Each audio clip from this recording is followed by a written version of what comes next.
அவருக்கே எல்லா கனமகிமையும் துதியும் உண்டாவதாக. நாம் ஆண்டவருடைய கிருபையினாலே ஆசரிப்பு கூடாரம் என்ற பகுதியை நாம் நீண்ட நாட்களாக நாம் தியானித்து கொண்டு வருகிறோம். பகுதியாக நாம் அதை கவனித்து கொண்டு வருகிறோம். ஆண்டவருடைய அளவற்ற கிருபையினாலே நாம் கடந்த சில வாரங்களாக ஆசாரியர்களுடைய வஸ்திரம் என்ற பகுதியை நாம் கவனித்து கொண்டோம். அவர்கள் தரிக்க வேண்டிய வஸ்திரம் என்பதை குறித்து நாம் நான் ஒரு பகுதியாக இந்த ஆசாரியர்களுக்கு தேவன் வைத்திருக்கிற போஷன், அவர்களுடைய பங்கு அல்லது அவர்களுடைய போஷிப்பு, ஆசாரியர்களுக்காக ஆண்டவர் எல்லாவற்றையும் கொடுத்த ஆண்டவர் அவர்களை போஷிக்கவும் அல்லது அவர்களுடைய பங்காக இந்த ஆசரிப்பு கூடாரத்திலே என்ன இருக்க வேண்டும் என்பதையும் ஆண்டவர் மிக தெளிவாக ஆண்டவர் கொடுத்திருக்கிறார். பழைய ஏற்பாட்டின் காலத்திலே அந்த கூடாரத்தின் ஒழுங்குகளை, கூடாரத்தை மாத்திரமல்ல, ஆராதிக்க வேண்டிய முறை மாத்திரமல்ல, ஆராதிக்கிறவர்களுக்கு, ஆராதனை நடத்துகிறவர்களுக்கு கொடுக்க வேண்டிய போஷன் அல்லது பங்கு என்பதை நாம் வேதத்திலே நாம் வாசிக்கிறோம். அதில் கொஞ்சம் ஆரம்பமாக நான் சில காரியங்களை இந்த ஆசாரியர்களை பற்றி அறிந்து கொள்வது நல்லது என்று நான் நினைக்கிறேன். நாம் ஒரு சின்ன ஜெபம் பண்ணுவோம். எங்கள் அன்பின் ஆண்டவரே, இந்த ஆசீர்வதிக்கப்பட்ட வேலைக்காக உமக்கு நன்றி. இந்த ஆசரிப்பு கூடாரத்தை பற்றியும் அதில் நிறைவேற வேண்டிய பணிவிடைகளை குறித்தும் அதில் நிறைவேற வேண்டிய ஆசாரியத்துவம், பலிகள் போன்ற காரியங்களை நாங்கள் பகுதியாக சிந்திக்கும்படியாக கர்த்தர் எங்களுக்கு அனுக்கிரகம் செய்து கொண்டு வருகிறதற்காக உமக்கு நன்றி. ஆண்டவரே, இந்த ஆசரிப்பு கூடார பகுதிகளை இங்கேயும் தூரத்திலேயும் அநேகருக்கு நீர் ஆசீர்வாதமாக்கி கொண்டு வருகிறதுக்காக நன்றி. இப்பொழுதும் இந்த ஆராதனையை கவனிக்கும்படியாக இங்கேயும் தூரத்திலேயும் இருக்கிற மக்களுக்காக அடியான் நன்றி செலுத்துகிறேன். தேவரீர் ஆசீர்வதித்து இன்றைக்கு எங்களுக்கு இந்த பாடங்களை போதித்து தந்து உம்முடைய மகிமையுள்ள நாமத்தை கர்த்தர் மகிமைப்படுத்தும்படி அடியான் ஜெபிக்கிறேன். பலத்த கரம் இதிலே கிருபையாய் தாங்கி தேவநாமத்தை உயர்த்தி ஆசீர்வதிக்கட்டும். நீரே நல்ல போதகராக, சத்தியாவியாகிய நீர் எங்களை சரியான சத்தியத்துக்குள்ளே எங்களை நடத்தி இந்த சத்தியத்தை அறிந்து கொள்ளும்படியாக எங்களுடைய கண்களை திறந்து நாமத்தை மகிமைப்படுத்தும் ஆசீர்வதியும். இயேசுவின் நாமத்தில் பிதாவே, ஆமென். தேவனுடைய நாமத்துக்கு மகிமை உண்டாவதாக. இந்த ஆசாரியத்துவத்தை நாம் படிப்பதற்கு முன்பதாக சில காரியங்களை நான் ரெகுலராக ஆரம்பத்திலிருந்து நாம் ஏற்கனவே படித்தது தான். அதனால் ஒரு தொடர்ச்சியாக ஒரு பகுதியை நான் எடுக்க விரும்புகிறேன். இந்த ஆசாரியர்கள் அல்லது ஆசரிப்பு கூடாரம் என்று வருகிறது. ஆபிரகாம், ஈசாக்கு, யாக்கோபு என்ற நம்முடைய முற்பிதாக்களிலிருந்து இவைகள் வந்தன. தேவன் ஒரு விக்கிரக ஆராதனைக்காரனாகிய ஆபிரகாமை ஆண்டவர் தெரிந்தெடுத்து தேவன் அவரை சகல ஜாதிகளுக்கும் ஆசீர்வாதமாக மாற்ற ஆண்டவர் அவரை பிரித்தெடுத்தார். அவருடைய ஜனத்திலிருந்து, அவருடைய இனத்திலிருந்து, அவருடைய தேசத்திலிருந்து ஆண்டவர் அவரை பிரித்தெடுத்து தேவன் காண்பித்த ஒரு தேசத்தை கொண்டு வந்தார். முதலாவது ஒரு பெரிய பிரிவினை, அவருடைய ஜனம், அவருடைய இனம், அவருடைய தேசம், இவைகள் எல்லாவற்றிலிருந்து ஆண்டவர் ஒரு பிரிவினையை பிரித்து தேவன் கொண்டு வந்தார். அவருடைய குமாரனாகிய ஈசாக்கை கர்த்தர் ஆசீர்வதித்தார். ஈசாக்குக்கு 2 பிள்ளைகள் பிறந்தார்கள். ஒருவன் பெயர் ஏசா, இன்னொருவன் பெயர் யாக்கோபு. ஆனால் ஆண்டவர் இந்த யாக்கோபை தெரிந்து கொண்டதாக நமக்கு தெரியும். இந்த யாக்கோபிலிருந்து 12 கோத்திர பிதாக்கள் என்பது ஆரம்பிக்கப்பட்டது. ஆபிரகாம், ஈசாக்கு, யாக்கோப். இந்த யாக்கோபுக்கு 12 பிள்ளைகள் பிறந்ததாக, 12 ஆண் பிள்ளைகள், ஒரு பெண் பிள்ளை. இந்த அவர்களுடைய வம்ச கிரயத்தின்படி நீங்கள் பார்த்தீர்களானால் ஆதி ஆகமத்தின் புஸ்தகம் 29ஆம் அதிகாரம் 32ஆம் வசனத்திலிருந்து 35ஆம் வசனம் வரைக்கும் 4 பிள்ளைகளுடைய பிறப்புகள் எழுதப்பட்டிருக்கின்றன. இதை யாக்கோபினுடைய மனைவியாகிய லேயாள் மூலமாக இந்த 4 பிள்ளைகள் இந்த உலகத்துக்கு வந்தார்கள். முதலாவது பிள்ளை ரூபன், 2வது சிமியோன், 3வதாக லேவி, 4வதாக யூதா. 4 பிள்ளைகளை அவனுடைய மனைவி ஆகிய லேயாள் பெற்றாள் என்பதாக ஆதியாகமம் 29ஆம் அதிகாரம் 32ஆம் வசனத்திலிருந்து 35ஆம் வசனம் வரைக்கும் நாம் வாசிக்கிறோம். ஆனால் இவன் லேயாளை அவ்வளவாக அவன் நேசித்ததில்லை. ஆனால் ராகேல் என்ற மனைவியை அவன் அதிகமாய் நேசித்தான். தன்னுடைய சகோதரி ஆகிய லேயாள் 4 பிள்ளைகளை பெற்ற பொழுது இந்த ராகேல் மிகுந்த எரிச்சலும் பொறாமையும் கொண்டு, எங்கள் அக்காவுக்கு நீ 4 பிள்ளை கொடுத்த, எனக்கு பிள்ளை கொடுக்கல என்று பொறாமை கொண்டு எனக்கும் பிள்ளை கொடு என்று சொல்லி அந்த யாக்கோபிடத்திலே அவள் வேண்டிக் கொள்ளுகிறாள், ஆத்திரமாய் பேசுகிறாள். அப்பொழுது யாக்கோபு சொல்லுகிறார், நான் தேவன் இல்லை, தேவன் உன் கற்பத்தை அழைத்திருக்கிறார், நீ தேவனிடத்திலே கேள் என்று சொல்லி அவன் சொன்ன பொழுது, அந்த காலத்திலே அவருடைய, அந்த காலத்தில் கம்பேர் பண்ணக்கூடாது, அவள் உடனே அந்த பணக்காரர்கள் தங்களுடைய பிள்ளைகளை விவாகம் செய்து கொடுக்கும் பொழுது, நான் வேதத்திலே அந்த கஸ்டம்ஸை நம்ம பார்க்குறோம். என்ன பார்க்குறோம்னா, கூடவே ஒரு வேலைக்காரியும் கொடுக்குறாங்க. தன்னுடைய மகள் ஒரு ஐஸ்வர்யமான நல்ல வசதி உள்ளவர்கள், அவர்கள் கூடவே யாரையும் கொடுக்குறாங்கன்னா தன்னுடைய பிள்ளைகளுக்கு பணிவிடை செய்யக்கூடிய அளவிலே அந்த வாலிப பிள்ளைகளை அவர்கள் வேலைக்காரிகளாக கொடுக்கிறது வழக்கம். இப்போ நான் நினைக்கிறேன், பழைய ஏற்பாட்டு காலத்தில் ஒருத்திக்கு மட்டும் சோறு போட்டால் போதாது, வேலைக்காரிக்கும் சோறு போட்டு வளர்க்கணும். அந்த காலத்து கஸ்டம்ஸ்லாம் இந்த காலத்தில் இருந்தால் ரொம்ப கஷ்டம் குடும்பம் நடத்தணும். வேலைக்காரிக்கும் சோறு போட்டு வளர்க்கணும், அவளையும் வளர்க்கணும். தேவனுடைய நாமத்துக்கு மகிமை உண்டாவதாக. 2வது, அவர்கள் ஆண்கள் தான் அவர்களுக்கு சம்பாத்தியம் பண்ணி கல்யாணத்துக்கு முன்னாலே சேர்த்து வச்சு டவரி கொடுக்கறதும் ஆண்கள் தான் அந்த காலத்தில். அது எப்படியோ புதிய ஏற்பாட்டை புதுசாக மாறிடுச்சு, நம்ம அதுக்குள்ளே போக வேண்டாம்.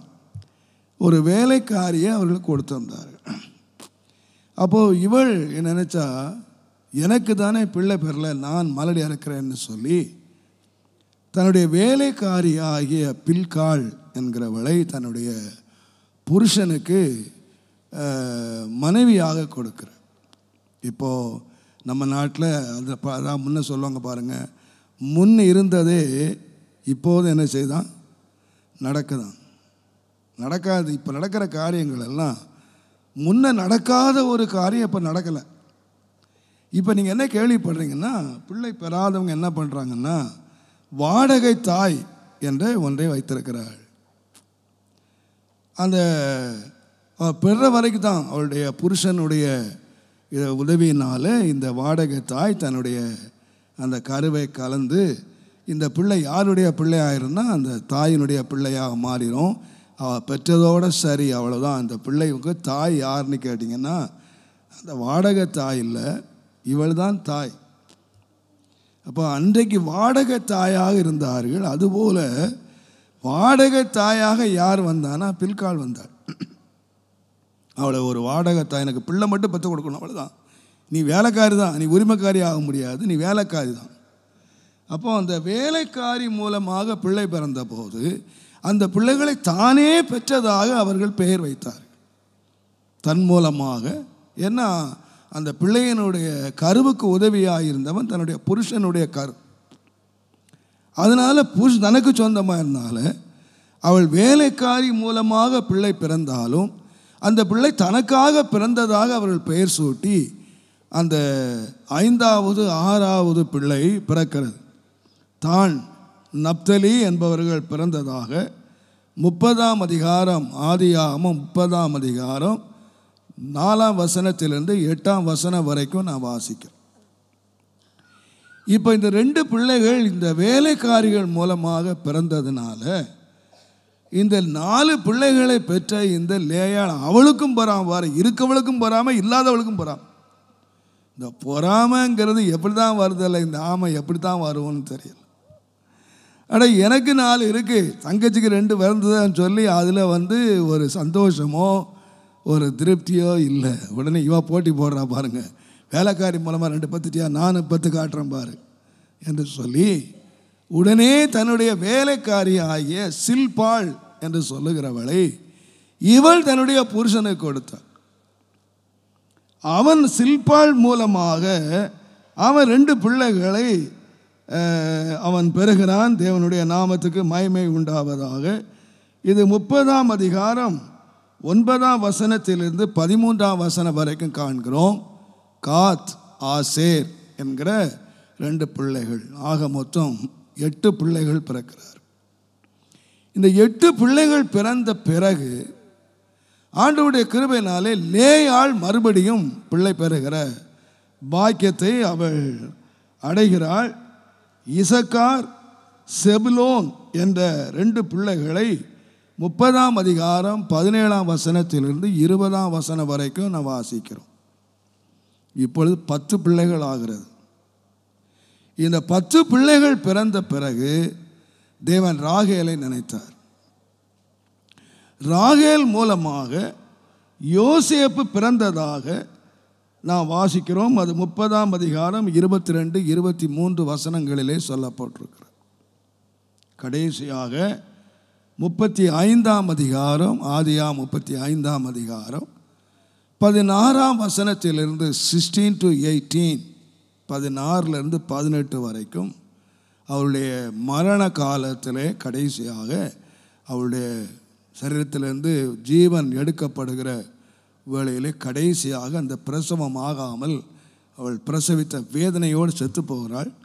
கடைசியாக பென்யமீன் அல்லது பெஞ்சமீன் என்று சொல்லுகிற அந்த 12வது பிள்ளை பிறக்கிறார். அதுக்கப்புறம் அவங்க பிள்ளை பெற்றதாக லேயாள் தீனாள் என்ற ஒரு பெண்ணை பெறுகிறாள். இப்படி 12 பிள்ளைகள் இந்த ஆபிரகாம் சந்ததி வழியாக யாக்கோபினுடைய பிள்ளைகளாக இந்த பிள்ளைகள் 12 பிள்ளைகள் பெறுகிறார். இந்த 12 பிள்ளைகளும் வளர்ந்து வாலிபமாகிறார்கள். அவருடைய சரித்திரங்களை நாம் ரொம்ப அதிகமாக நாம் அறிந்திருக்கிறோம். ஆனால் இந்த சப்ஜெக்டுக்காக மாத்திரம் எடுத்துக்கொள்ளுகிறேன். இந்த பிள்ளைகள் வளரும் பொழுது ஒரு காரியத்தை இவர்கள் செய்கிறார்கள். தேவனுடைய நாமத்துக்கு மகிமை உண்டாவதாக. 34ஆம் அதிகாரம் வரும்பொழுது 34ஆம் வரும்போது இந்த யாக்கோபு லாபான் வீட்டில் இருந்து இங்கே கானானுக்கு திரும்ப வரும்பொழுது வழியிலே எமோரியருடைய தேசம் என்ற ஒரு தேசத்திலே அவர் தங்கியிருக்கிறார். கானானுக்கு வர வேண்டியவர் அந்த எமோரிய தங்கிட்டார். அங்கே தங்கி இருக்கும்போது அந்த தீனாள் ஒரு வாலிப பிள்ளை, நல்ல அழகுள்ள ஒரு பிள்ளை. இந்த பிள்ளை தனியாக போய் அந்த எமோரியருடைய பெண் பிள்ளைகளை பார்க்கலாம் என்று போகும்பொழுது அந்த எமோரியருடைய பிரபு, அங்கே தலைவனுடைய குமாரன் அங்கே உள்ள ஒரு வாலிபனாக இருந்தான். அவன் அவளை அழைத்து கொண்டு போய் அவளை கற்பழித்து விடுகிறான். இந்த செய்தியை கேட்ட உடனே நயவஞ்சகமாக அவனே எமோரியனே வந்து கேட்கிறான்.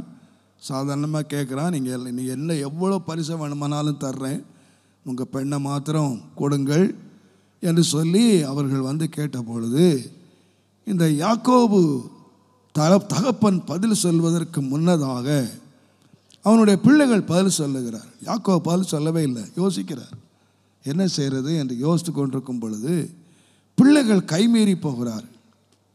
பெற்றோருக்கு கைமீறி போய் பதில் சொல்லுகிறார்கள். நாங்கள் எல்லாரும் விருட்சேதனம் பெற்றவங்க, நீங்களும் விருட்சேதனம் பெற்றீங்கன்னா நாங்கள் வந்து எங்கள் தங்கச்சி உங்களுக்கு கொடுக்குறோம். அவர்கள் இந்த பெண்ணின் மேல் வைத்த ஆசையினாலே பிரியத்தினாலே பெருசு பண்ணி கொள்ளுகிறேன் என்று சொல்லுகிறார்கள். உடனே அவர்கள் விருட்சேதனம் பண்ணி 3வது நாள் அந்த ஆண் பிள்ளைகளுக்கெல்லாம் நோவு உண்டான போது சிமியோன் லேவி, லேயாளுடைய பிள்ளைகள் 2வது பையனும் 3வது மகனும் ஆகிய சிமியோன் லேவி 2 பேரும் துணிகரமாக இந்த பட்டணத்துக்குள்ளே பிரவேசித்து இந்த ஆண் பிள்ளைகளை எல்லாம் வெட்டி கொண்டு போட்டார். அங்கே உள்ள பெரிய சங்காரம் பண்ணிவிட்டார். ஆண்கள், பெண்கள், பிள்ளைகள் எல்லாரையும் கொலைவெறி தாக்குதலாக தாக்கி அவர்களை கொண்டு போட்டார். இந்த செய்தி யாக்கோபுக்கு வந்தபோது யாக்கோபு அவர்களை சபிக்கிறார். நீங்கள் வாசனையை கெடுத்துட்டீங்களே, என்னை கலங்க பண்ணினீர்களே, என்னுடைய வாசனையெல்லாம் நீங்கள் கெடுத்துட்டீங்களே. இப்போ வந்து எமோரியருடைய நண்பர்கள் செய்திகளை கேள்விப்படும் போது இன்றைக்குள்ள வசதிகள் அன்றைக்கு இல்லை, செய்திகள் பரவுகிற செய்திகள் அன்றைக்கு இல்லை. அதனால் செய்திகள் பரவதற்கு முன்பதாக யாக்கோபு அந்த இடத்தை விட்டு காலி பண்ணி போக வேண்டியதாக ஆகிவிட்டது. இப்பொழுது கடைசியாக இந்த யாக்கோபு தன்னுடைய அந்திம காலம், எகிப்துக்கு போக நமக்கு தெரியும், கடைசி காலங்களிலே இந்த பிள்ளைகள் எல்லாரையும் அழைத்து அவரவர்களுக்கு தேவையான ஆசீர்வாதங்களை அவர் கொடுக்கிறதை ஆதியாகமம் 49ஆம் அதிகாரம் முழுவதும் உள்ள சம்பவங்கள், 49ஆம் அதிகாரம் முழுவதும் யாக்கோபு தன்னுடைய பிள்ளைகளுக்கு கொடுத்த ஆசீர்வாதங்களை நாம் வாசிக்கிறோம். அதில் மிக முக்கியமாக நீங்கள் வாசிப்பீர்களானால் இந்த 49ஆம் அதிகாரத்தில் 5ஆம் வசனத்திலிருந்து 7ஆம் வசனம் வரைக்கும் வாசித்தால் அங்கே எல்லாம் தனித்தனியாக பிள்ளைகளுக்கு ஆசீர்வதிக்கும் பொழுது இந்த ஆசீர்வாதத்தில் அவன் சிமியோனும் லேவியும் சேர்ந்து இந்த ஒரு பெரிய கொலைவெறி தாக்குதலை நடத்தி ஒரு பெரிய சாபத்தை, ஒரு இரத்த பழியை தன்னுடைய வீட்டின் மேல் அவர்கள் கொண்டு வந்து விட்டதினாலே அவன் ஆசீர்வதிக்கும் போது இந்த பிள்ளைகளை அவன் சபிக்கிறான். லேவியும் சிமியோனும், நீங்கள் 5ஆம் சிமியோனும் லேவியும் ஏக சகோதரர்கள், அவர்களுடைய பட்டயங்கள் கொடுமையின் கருவிகள். என் ஆத்துமாவே அவர்களுடைய இரகசிய ஆலோசனைக்கு உடன்படாதே, என் மேன்மையே அவர்கள் கூட்டத்தில் நீ சேராதே. அவர்கள் தங்கள் கோபத்தினால் ஒரு புருஷனை கொன்று தங்கள் அகங்காரத்தினாலே அரண்களை நிர்மூலமாக்கினார்கள். உக்கிரகமான அவர்களுடைய கோபமும் கொடுமையான அவர்கள் மூக்கரும் சபிக்கப்பட கடவது. யாக்கோபிலே அவர்கள் பிரிய வேண்டும், இஸ்ரவேலிலே அவர்கள் சிதற வேண்டும். ஒரு ஆசீர்வாதம், எவ்வளோ கோபமாக அந்த மனுஷன் தன்னுடைய பிள்ளைகள் மேலே கொடுக்குறாரு பாருங்க. நீங்கள் முதல்லேருந்து வாசித்து பாருங்க. அவங்க ஏக சகோதரர்களாய் ஒருமித்து நின்று இந்த கொலையை பண்ணினாங்க. அவர்கள் கொடுமையின் கருவிகள் அவங்களுடைய ஆலோசனைக்கு உடன்படாது, அவர்களுடைய கூட்டத்தில் சேராது, அவர்களுடைய அரண்களை நிர்மூலமாக்கினாங்க. அதனால் அவர்களுடைய கோபம், அவர்களுடைய கொடுமையான மூர்க்கம் சபிக்கப்பட கடவுள். ஏன் அவங்க சாபத்துக்குள்ளானாங்கன்னு கேட்டிங்கன்னா, அவங்களுக்கு இருந்த கோபமும் மூர்க்கமும் இந்த 12 பிள்ளைகளில் பல 2 பேர் மேலே சாபத்தை கொண்டு வந்துச்சு. ஒரு ஆசீர்வதிக்கப்பட்ட ஒரு குடும்பத்தில் சாபம் எப்படி வந்துச்சுன்னு கேட்டிங்கன்னா, கோபமும் ஆசீர்வாதம். இன்றைக்கும் ஒரு நல்ல ஆவிக்குரிய குடும்பங்களிலே கூட சாபங்களை கொண்டு வருகிறது கோபம். அதனால்தான் நம்முடைய வேதத்திலே அதிகமாய் கடிந்து கொள்ளப்படுகிற அல்லது எச்சரிக்கப்படுகிற அல்லது ஆலோசனை கொடுக்கப்படுகிற ஒரு முக்கியமான சுபாவம் கோபமும் மூர்க்கம். கோபம் மூர்க்கம் உள்ளவன் ஒரு காலம் தேவராஜ்யம் வர முடியாது. அவர்கள் மேலே என்றைக்கு என்ன இருக்கும்னு கேட்டிங்கன்னா சாபந்தான் இருக்கும். அவங்க ஆசீர்வாதத்துக்கு பாத்திரமாக வரவே முடியாது. அவர்களுடைய ஆவிக்குரிய வாழ்க்கை நாசமாக்குறது கோபம். ஆண்டவர் அடிக்கடி ஏராளமான வசனங்களை நான் தருவேன். இப்படி ஒரு சபிக்கப்பட்ட ஒரு சந்ததியாக யார் வாழ்ந்தாங்க அப்படின்னு கேட்டிங்கன்னா, இந்த லேவி, 2வது பையன் சிமியோனும் 3வது மகன் லேவியும் ஏக சகோதரர்களாக 2 பேரும் பயங்கரமான கோபக்காரர். இவங்க வளர்ந்து வர்றாங்க. காலப்போக்கிலே இவர்கள் அடிமைகளாக எகிப்துக்கு வந்தார்கள். இதை ஒரு நான் கதை மாதிரி ஏன் சொன்னீங்க எல்லாரும் விளைவிக்கணுங்கிறக்க.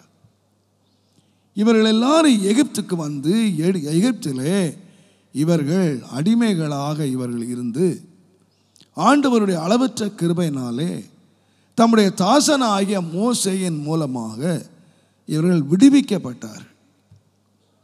தேவன் இவர்களை விடுவித்து பாலும் தேனும் ஓடுகிற கானான் என்ற தேசத்துக்கு இவர்களை நடத்தி கொண்டு வந்தார்.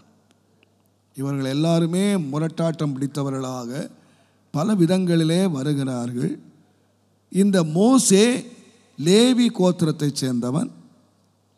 இந்த அவனுடைய சகோதரனாகிய ஆரோன் 2 பேரும் எந்த குடும்பத்திலிருந்து வந்தாங்கன்னு கேட்டிங்கன்னா இந்த லேவி கோத்திரம் வந்தாங்க. அதனால்தான் பாருங்கள், இந்த மோசே யாருன்னு கேட்டிங்கன்னா ரொம்ப கோவக்கார மனுஷன், ரொம்ப படித்தவர், ரொம்ப தேவனால் தெரிந்து கொள்ளப்பட்டவர் தான். ஆனால் அப்படியே பரம்பரையாக வருது. சில சுபாவங்கள் அப்படியே தகப்பனிலிருந்து அந்த ரத்தத்திலேருந்து அப்படியே வர சில சுபாவங்களெல்லாம் பார்த்திங்கன்னா சொல்லுவாங்க, அப்பனுக்கு புத்தி அப்படியே இருக்குடா அப்படின்னு சொல்லுவாங்க. அந்த ரத்தத்தில் வர்ற அந்த லேவிக்கு அந்த மோசேக்கு பார்த்திங்கன்னா அதே மாதிரி ஒரு கொலைவெறி உள்ளவனாக இருக்கு. இவ்வளோ படிச்சிருக்காரு, இவ்வளோ நல்ல நிலையில் இருக்கிறாரு, இவ்வளோ உயர்ந்த நிலையில் இருந்தாலும் அந்த அந்த கொலை பண்ணுற அந்த புத்தி பாருங்கள். அந்த லேவியன் உடனே ஒரு 2 பேர் சண்டை போட்டானா ஒத்தே அடித்து கொன்று மண்ணுக்களை போட்டு புதைச்சிட்டான். அன்றைக்கு அந்த பரம்பரையிலேருந்து வந்த அந்த புத்தி அப்படியே வந்துருச்சு பாருங்கள், அது மாறவே இல்லை பாருங்கள்.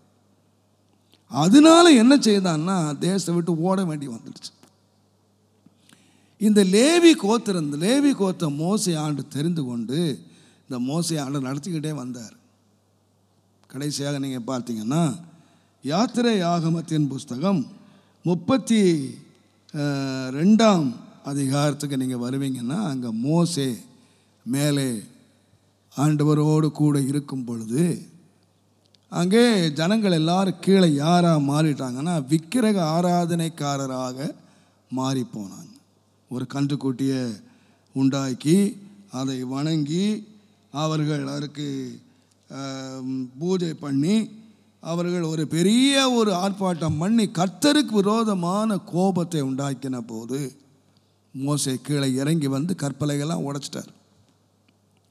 இப்போ கீழே இறங்கி வந்து பார்த்தால் இந்த ஜனங்கள் எல்லாரும் நிர்வாணிகளாக இருக்கிறார். தங்களுடைய வஸ்திரங்களை களைஞ்சு போட்டு எல்லாம் மதுபானம் குடித்து வெறிச்சு ஆட்டம் ஆடி வஸ்திரங்களெல்லாம் களைஞ்சு போட்டு நிர்வாணிகளாக இந்த கன்றுக்குட்டிக்கு முன்னால் நின்று ஆடிக்கிட்டு இருக்கிறாங்க. உடனே மோசே ரொம்ப கோபமாக எழும்பி கர்த்தருடைய பட்சத்தில் நிற்கிறவன் யார், தேவனுடைய பட்சத்தில் நிற்கிறவன் யார் என்று சொன்ன பொழுது இந்த சபிக்கப்பட்ட இந்த லேவி கோத்திரம் எழும்பி வந்தாங்க, நான் தேவன் பக்கம் நிற்கிறோம். உடனே அவங்க சொன்னாங்க, இந்த நிர்வாணமாக இருக்கிறவங்களாம் விட்டுடான்னு சொன்னாங்க. நிர்வாணமாக இருக்கிறது யார்? சகோதரர்கள். அந்த 11 கோத்திரத்தை சேர்ந்தவர்கள் தான் நிர்வாணமாக இருக்கிறாங்க. இவர்கள் கொஞ்சம் இவங்க பாருங்க கோபம் வந்தாலே வெட்டுறவன். இப்போ பாஸ்டரே சொல்கிறார் வெட்டுன்னு, வெட்டிட்டான். கட்டன்னு பூந்து வெட்டி தள்ளிட்டான். அவனுக்கு வெட்டுறவங்களுக்கு நல்ல பழக்கம், அவனுக்கு வெட்டி தள்ளிட்டான். கர்த்தருடைய பட்சம் இருந்து இந்த கர்த்தருக்கு விரோதமாக இந்த நிர்வாணிகளை எல்லாம், அசுத்தமான கிரிய நடப்பைகள்லாம் வெட்டிட்டான். இந்த வெட்டினதுனால என்ன நடந்தது? கர்த்தருடைய பக்கம் நின்னதுனாலே என்ன நடந்தது என்று கேட்டிங்கன்னா, அவங்க சாபம் ஆசீர்வாதமாக மாறுச்சு. நீங்கள் வேதத்தை வாசிப்பீர்களானால் யாத்திரா 32ஆம் அதிகாரம் 28ஆம் 29ஆம் வசனத்தை நீங்கள் 29 வாசிப்பீர்களானால், கர்த்தர் இன்றைக்கு உங்களுக்கு ஆசீர்வாதம் அளிக்கும்படி இன்றைக்கு உங்களுக்கு அப்ப இதுவரைக்கும் என்ன இல்லை? அவங்க யார்? சபிக்கப்பட்டவங்க. இன்றைக்கு தேவன் அவர்களுக்கு ஆசீர்வாதம். அப்போ அந்த ஜனங்களை தேவன் தமக்காக ஒரு கர்த்தருடைய பக்கம் நிற்கிறாங்க. கர்த்தருடைய பட்சத்தில் நின்று அவர்கள் சாபம் அன்றைக்கு ஆசீர்வாதமாக மாறுகிறது. தேவனுடைய நாமத்துக்கு மகிமை உண்டாவதாக. இந்த ஆசீர்வாதத்தை இவர்கள் ஆசீர்வதிக்கப்பட்ட ஒரு சபிக்கப்பட்ட சந்ததியாராக இருந்தவர்கள் ஒரு ஆசீர்வதிக்கப்பட்டவர்களாக தேவனுக்கென்று அவர்கள் பிரிந்து வந்தவர்களாக அவர்கள் இருக்கிறார். இவர்கள் தான் லேவியினுடைய இந்த சரித்திரம். இந்த லேவி கோத்திரத்தில் இருந்து ஆசாரியர்கள் என்று சொல்லுகிற கூட்டத்தார் வருகிறார்கள். தேவனுடைய நாமத்துக்கு மகிமையும் கனமும் துதியும் உண்டாவதாக. இந்த லேவிக்கு 3 குமாரர்கள் இருந்தார்கள். ஒருவனுடைய பெயர், நீங்கள் யாத்திரையாகமம் 6ஆம் அதிகாரம் 16ஆம் வசனத்தை நீங்கள் வாசிப்பீர்களானால், கெர்சோன், கோகாத், மெராரி 3 பிள்ளைகள் இருக்கிறார்கள். உற்பத்தி திட்டத்தின்படி லேவிக்கு 3 பிள்ளைகள் பிறக்கிறார்கள். ஒருவனுடைய பெயர் கெர்சோன், இன்னொருடைய பெயர் கோகாத், இன்னொருவனுடைய பெயர் மெராரி என்ற 3 பிள்ளைகள் இந்த சந்ததியிலே பிறக்கிறார்கள். இந்த லேவிக்கு பிறந்த கோகாத் வம்சத்திலே தான் மோசேயும் ஆரோனும் பிறந்தார்கள். நல்லா கவனிச்சுங்க.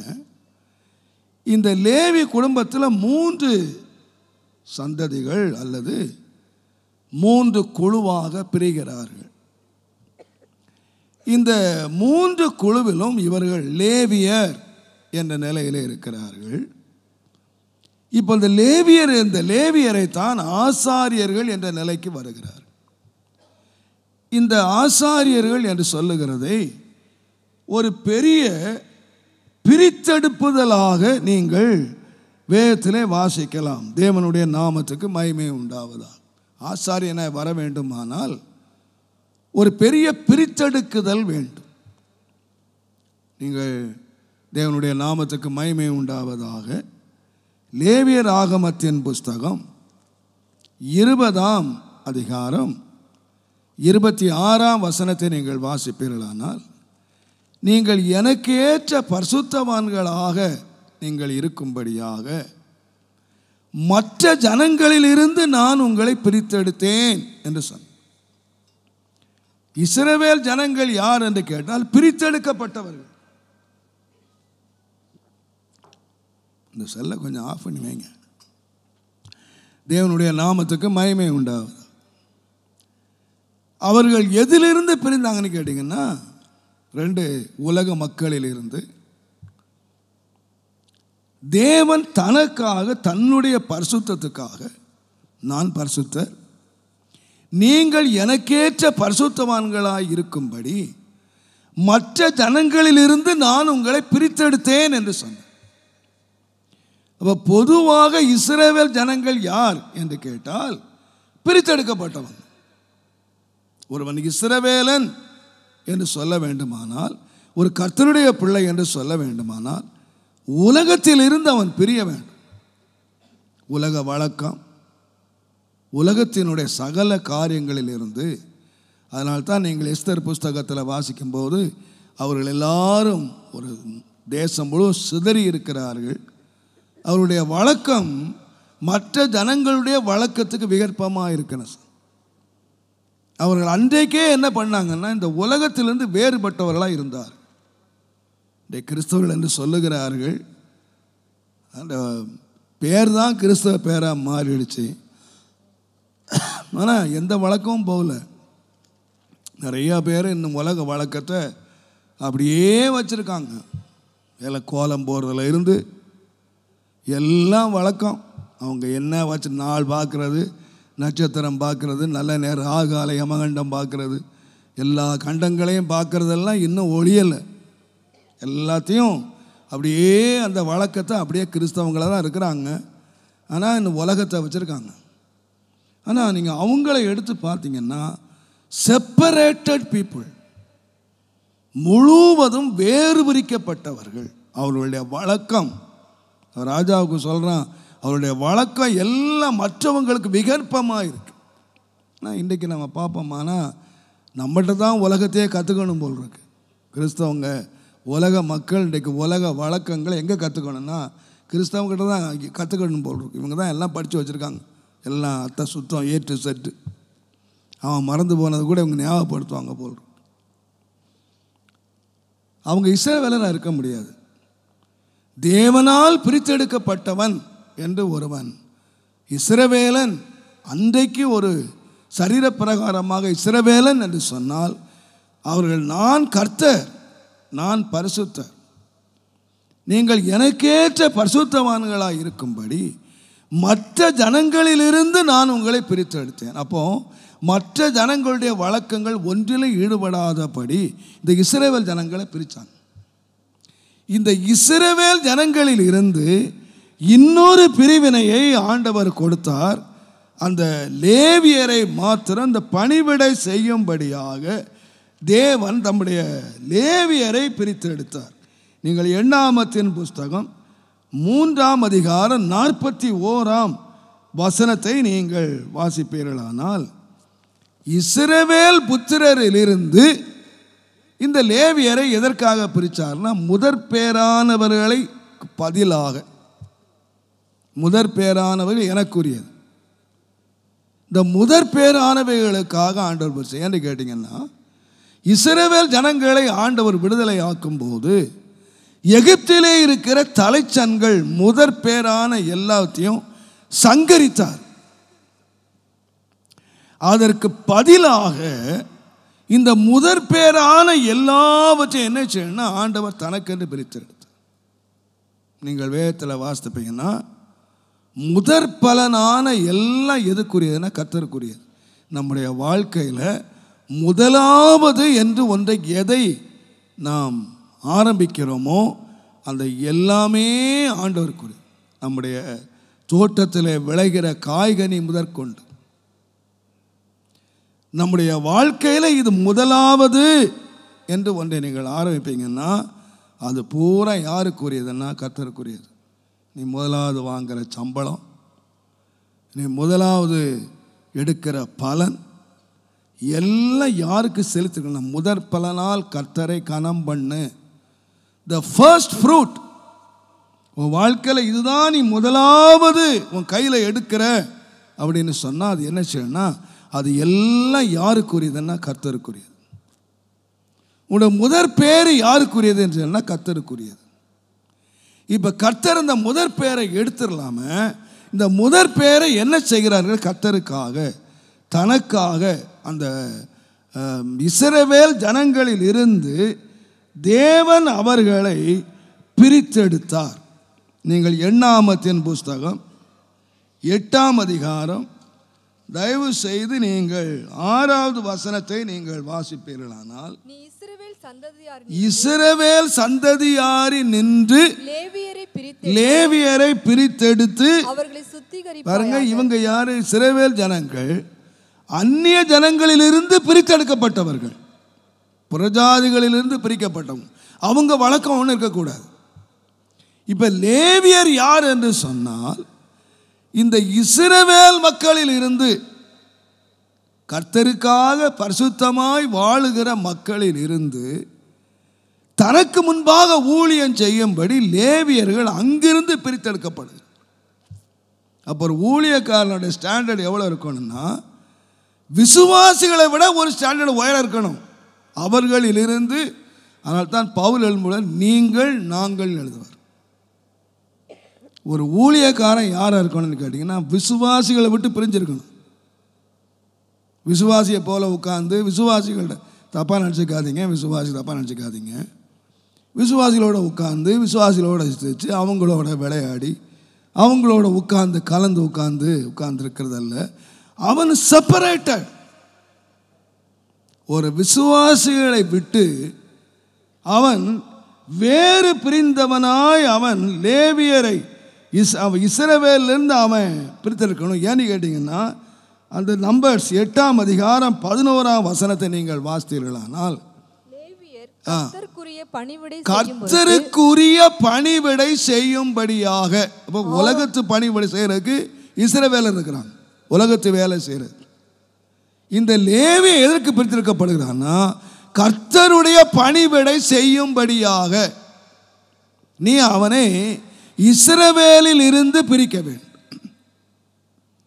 அப்போ இவன் யாருன்னு கேட்டீங்கன்னா நான் யாருன்னு கேட்டால் நான் இஸ்ரவேல் ஜனங்கள், என்னுடைய சகோதரர்கள், அவர்களிலிருந்து கர்த்தருக்கு பணிவிடை செய்யும்படியாக இந்த லேவியர்கள் என்கிறவர்கள் பிரித்தெடுக்கப்படுகிறார். இவங்க யாருன்னு எங்க கேட்டிங்கன்னா ஒரு காலத்தில் சபிக்கப்பட்டவங்க, ஒரு காலத்தில் தேவனால் தள்ளப்பட்டவங்க, தகப்பனால் சபிக்கப்பட்டவங்க. இப்போ யாராக மாறிட்டாங்கன்னா தேவனால் ஆசீர்வதிக்கப்பட்டவர்களாக. இவங்க ஆசீர்வதிக்கப்பட்டது மாத்திரமல்ல மற்றவர்களை ஆசீர்வதிக்கிற நிலைமைக்கு வந்துட்டாங்க. இவங்க சாபம் நீங்கி இந்த லேவியர் இப்போ யாரை எங்கே நினைக்கிறாங்கன்னா இஸ்ரவேல் ஜனங்கள் எல்லாம் ஆசீர்வதிக்கப்பட்டவர்கள். பட் லேவியன் யாருன்னு கேட்டிங்கன்னா ஆசீர்வதிக்கப்பட்டவன் மாத்திரம் இல்லை மற்றவர்களை ஆசீர்வதிக்கிறவன். ஆகையினாலே தான் ஆதியாகமத்தில் சின்னவன் பெரியவனாலே என்ன செய்வான்? ஆசீர்வதிக்கப்படுவான். சின்னவன் பெரியவனாலே ஆசீர்வதிக்கப்படுவான். எபிரேயர் புஸ்தகம் தயவு செய்து 7ஆம் அதிகாரத்தை நீங்கள் பார்ப்பீர்களானால் எபிரேயர் 7ஆம் அதிகாரம் 7ஆம் வசனம் பாருங்க. சிறியவன் பெரியவனாலே ஆசீர்வதிக்கப்படுவான். யாரால ஆசீர்வதிக்கப்படுவான்? அப்ப ஆசீர்வதிக்கப்படுறவன் யாரு? சின்னவன். ஆசீர்வதிக்கிறவன் யாரு? பெரியவன். அப்ப ஆசீர்வதிக்கிற வேலை யார் கையில கொடுத்தார்? சின்னவன் கையில. ஆசீர்வதிக்கிற வேலை யார் கையில கொடுத்தார்னா பெரியவன் கையில. பெரியவன் சின்னவனை ஆசீர்வதிக்கிறான். அப்ப லேவியன் என்ன பண்ணான்னு கேட்டீங்கன்னா ஒரு ஆசீர்வதிக்கிற ஒரு நிலைமைக்கு வந்தான். அப்போ சின்னவன் யாருன்னு கேட்டீங்கன்னா இஸ்ரவேலர் சின்னவங்க, இந்த லேவியன் யாருன்னு கேட்டால் பெரியவன். அப்போ அவனுக்கு தெரிஞ்சிருக்கணும் என்னுடைய ஜனமாக இருந்தாலும் என்னுடைய ஜனங்களாக அவர்கள் இருந்தாலும் யூதாவானாலும் சரி ரூபனானாலும் சரி அவன் எந்த பிள்ளை ஆனாலும் சரி அவன் நானும் அவங்க கூட பிறந்தவன் தான், என்னுடைய ஜனந்தான், என்னுடைய இனம்தான். ஆனால் நான் யாருன்னு கேட்டிங்கன்னா ஆசீர்வதிக்கிறதுக்காக நான் வேறு பிரிக்கப்பட்டவன். நான் யாராக இருக்கணும்னா இவங்களை விட பெரியவனா, என்னுடைய வயசில் சின்னவனாக இருக்கலாம், பட் என்னுடைய அழைப்பில் நான் யாருன்னா பெரியவன். அவங்க பெரியவங்களாக காணணும், பெரியவனுக்கு ஏற்ற புத்தி இருக்கணும், பெரியவனுக்கு ஏற்ற சுபாவம் இருக்கணும், பெரியவனுக்கு ஏற்ற எல்லா காரியங்களும் அவன் கையில் இருக்கணும். ஏன்னா அவன் இஸ்ரவேலிருந்து பிரித்தெடுக்கப்பட்டவன், அவன் ஆசீர்வதிக்கப்பட்டவன், அவன் ஆசீர்வதிக்கிறவன். ரெண்டு இருக்கு. ஜனங்கள் ஆசீர்வதிக்கப்பட்டவர்கள், இவன் ஆசீர்வதிக்கிறவன். ஒரு பெரிய ஸ்தானத்தில் இவன் வருகிறான். ஆனால் பாருங்க, இவன் ஆசாரியத்துக்கு வந்தாலும் அவன் யாருன்னு கேட்டிங்கன்னா நீங்கள் எபிரேயர் 5ஆம் அதிகாரத்தை வாசித்தீங்கன்னா 1ஆம் அதிகாரம் 2ஆம் வசனத்தில் அவனும் மனுஷனாக இருந்தபடியினாலே அவனுக்கும் என்ன இருந்துச்சு? பலவீனங்கள் இருந்துச்சு. 5ஆம் அதிகாரம் எபிரேயர் 5ஆம் அதிகாரம் முதல் 2 வசனங்களை வாசித்தீங்கன்னா அவன் பலவீனமானவனாக இருந்தபடினால் அவன் யாராக இருந்தான்னா மற்றவர்களுக்கு இறங்கத்தக்கவனாக இருந்தான். ஏன்னா இவன் தப்பு செய்கிறான், இவனும் மனுஷன் தானே. இவன் தப்பு செய்கிறதுனால இவன் என்ன செய்கிறான்னா இவன் மற்றவர்களுக்கு இறங்குகிறவனாக இருக்கிறான். இவனும் தனக்கா மற்றவங்களுக்கு பலி செலுத்துகிறவன், இவனும் பலி செலுத்துகிறவனாக இருக்கிறான். இவனும் நாள்தோறும் என்ன செய்ய வேண்டியிருக்குன்னா ஆண்டவரே என்னை மன்னியும், என்னை சுத்திகரிக்கும். இவனும் தனக்கேற்ற விதத்தில் பலி செலுத்த வேண்டியவனாக இவனும் இருக்கிறான். ஆனால் இவன் ஒன்றை மாத்திரம் மறந்து போகக்கூடாது, தேவன் என்னை பிரித்தெடுத்திருக்கிறார். இந்த பிரித்தெடுக்கப்பட்டவர்களை பாருங்கள், அங்கேயும் ஒரு பிரித்தெடுப்பு இருக்கிறது. நான் விளங்கிக்கிறதுக்கு தான் நான் கதையாகவே நான் சொல்லிட்டு வரேன், நல்லா விளங்கிக்கிங்க. இந்த லேவிக்கு 3 பிள்ளைகள் இருக்கிறார்கள் என்று சொன்னேன். ஒன்று கெர்சோன், கோகாத், இன்னொருவன் மெராரி. தேவனுடைய நாமத்துக்கு மகிமையும் கனமும் துதியும் உண்டாவதாக. இந்த 3 பிள்ளைகளை குறித்து யாத்திராமம் 6ஆம் அதிகாரம் 16ஆம் வசனத்தில் 3 பிள்ளைகளை நாம் வாசிக்கிறோம். கர்த்தருடைய நாமத்துக்கு மகிமை உண்டாவதாக. இந்த 3 பிள்ளைகளுக்கும் ஆண்டவர் 3 வித்தியாசமான வேலைகளை கொடுத்தார். நீங்கள் பொதுவாக இந்த ஆசரிப்பு கூடாரம் என்று சொல்கிறது தான், நீங்கள் இந்த ஆசாரியத்துவம் எங்களுக்கு தான் உரியது அப்படின்னு சொல்கிறாங்க பாருங்கள். இந்த பிராமின்ஸ் அவங்க இதுலேருந்து வந்தவங்க தான், இதை படித்து வந்தவங்க தான். அதனால தான் இன்றைக்கி அதுலேருந்து வந்தாங்கன்னு சொல்கிறாங்க. அது எனக்கு அந்த சரித்திரம்லாம் எனக்கு தெரியாது. ஆனால் இந்த ஆசரிப்பு கூடாரத்தை அவர்கள் பின்பற்றி தான், ஆசரிப்பு கூடாரத்தை அவர்கள் பின்பற்றி தான் இன்றைக்கு இந்து கோயில்களும் கட்டப்படுகிறது. நீங்கள் அங்கே பார்க்கலாம். நீங்கள் அங்கே மூலஸ்தானம், அப்புறம் வெளிப்பிரகாரம், அந்த ஆசரிப்பு கூடாரத்தினுடைய இதே பகுதி தான் அவங்க கட்டியிருப்பாங்க. அதனால தான் நீங்கள் அங்கே போயிருக்க, நீங்கள் இந்துக்களாக தெரியும் உங்களுக்கு, எல்லாத்தையும் விளக்குனால சோதிச்சிருப்பான். ஆனால் ஆண்டவருக்கு அந்த மூலஸ்தானம் மட்டும் இருட்டாகவே இருக்கும். அது கடவுள் இருக்க இடம் அந்த மூலஸ்தானம் இருக்காது. அதுபோல் பலிபீடம் இருக்கிறது, பலி இருக்காது. நீங்கள் முன்னால் இந்து டெம்பிள் முன்னால் போனீங்கன்னா பலிபீடம் இருக்கும், ஆனால் பலி இருக்காது. நீங்கள் ஏன் கேட்டு பாருங்கள், பலிபீடம் இருக்குது ஏன் பலி இல்லைன்னா அவங்களுக்கு அர்த்தம் தெரியாது. ஏன்னா நமக்கு பலிபீடம் இருந்து பலி ஏன் இல்லைன்னா, ஒரே பலியாக இயேசு பலியிடப்பட்டுட்டார், இனி பலி இல்லை. ஆனால் அன்றைக்கு பலி இருந்துச்சு. இது எல்லாமே எங்கன்னு வந்ததுன்னா இந்த ஆசரிப்பு கூடாரத்தில் வந்துச்சு. இந்த ஆசரிப்பு கூடாரம் மாத்திரம் இல்லை, ஆசாரியத்துவமும் எங்கேருந்து வந்துன்னு கேட்டேன், எங்கேருந்து தான் வந்துச்சு. நீங்கள் அதில் பார்த்தீங்கன்னா பிராமின், ஐயர், ஐயங்கார் எல்லாம் பிராமின் தான். பிராமினும் ஐயரும் ஐயங்காரும் ஐயரும் பிராமினும் ஒன்று சேர மாட்டான், பொண்ணு கொடுக்க மாட்டான். ஐயரும் ஐயங்காருக்கு பொண்ணு கொடுக்க மாட்டான், எல்லாம் பிராமின் தான். ஐயங்கார் இஸ் எ குவாலிஃபை, ரொம்ப உயர்ந்தவர். அதுக்கே பட்டம் போட்டிருப்பான். ஒன்று தென்கல நாமம், ஒன்று வடகல நாமம், ஒன்று ஒத்த நாமம், ஒன்று 3 நாமம். பட்டை இடது பக்கத்திலிருந்து வலது பக்கம் பூணல் போட்டிருப்பான், ஒருத்தன் வலது பக்கம் இடது பக்கம் போட்டிருப்பான். அதில் எல்லாம் ஜாதியெல்லாம் காட்டிடுவான். பிராமின்ஸ்லேயே பல பகுதிகள் இருக்கு. அதே போல் இது எங்கேருந்து வந்துச்சுன்னா இங்கேருந்து தான் வந்துச்சு, வேற எங்கேருந்து வரல. இது ஏன் ஆண்டவர் பிரித்தார்னா, இந்த வேலை நிமித்தமாக பிரித்தார். உங்களுக்கு நான் சொல்லியிருக்கிறேன், ஆசரிப்பு கூடாரம் நிறைய பொருட்கள் இருக்கு. இது ஜேர்னி, 40 ஆண்டுகள் பிரயாணம் போகிறாங்க, ஆசரிப்பு கூடாரம் போட்டிருக்காங்க, போயிட்டுருக்காங்க. இதில் உள்ளே இருக்கிற மகா பரிசுத்தலத்தில் நிறைய பொருட்கள் இருக்குது.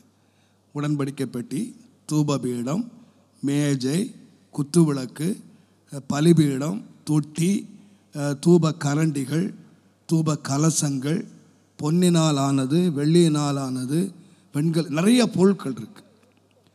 இன்னொரு பொருள் எடுத்திங்கன்னா மூடுகிற ஸ்க்ரீன்ஸ், நிறைய ஸ்க்ரீன்ஸ் அங்கே இருக்குது. நிறைய இந்த சுற்றி உள்ள ஸ்க்ரீன்கள்லாம் இருக்குது. மூளைகள், கயிறுகள் இருக்குது. இன்னும் அடுத்து எடுத்திங்கன்னா நிறைய சுமக்க முடியாத பலகைகள், தூண், பலகை, இவைகளெல்லாம் இருக்கிறது.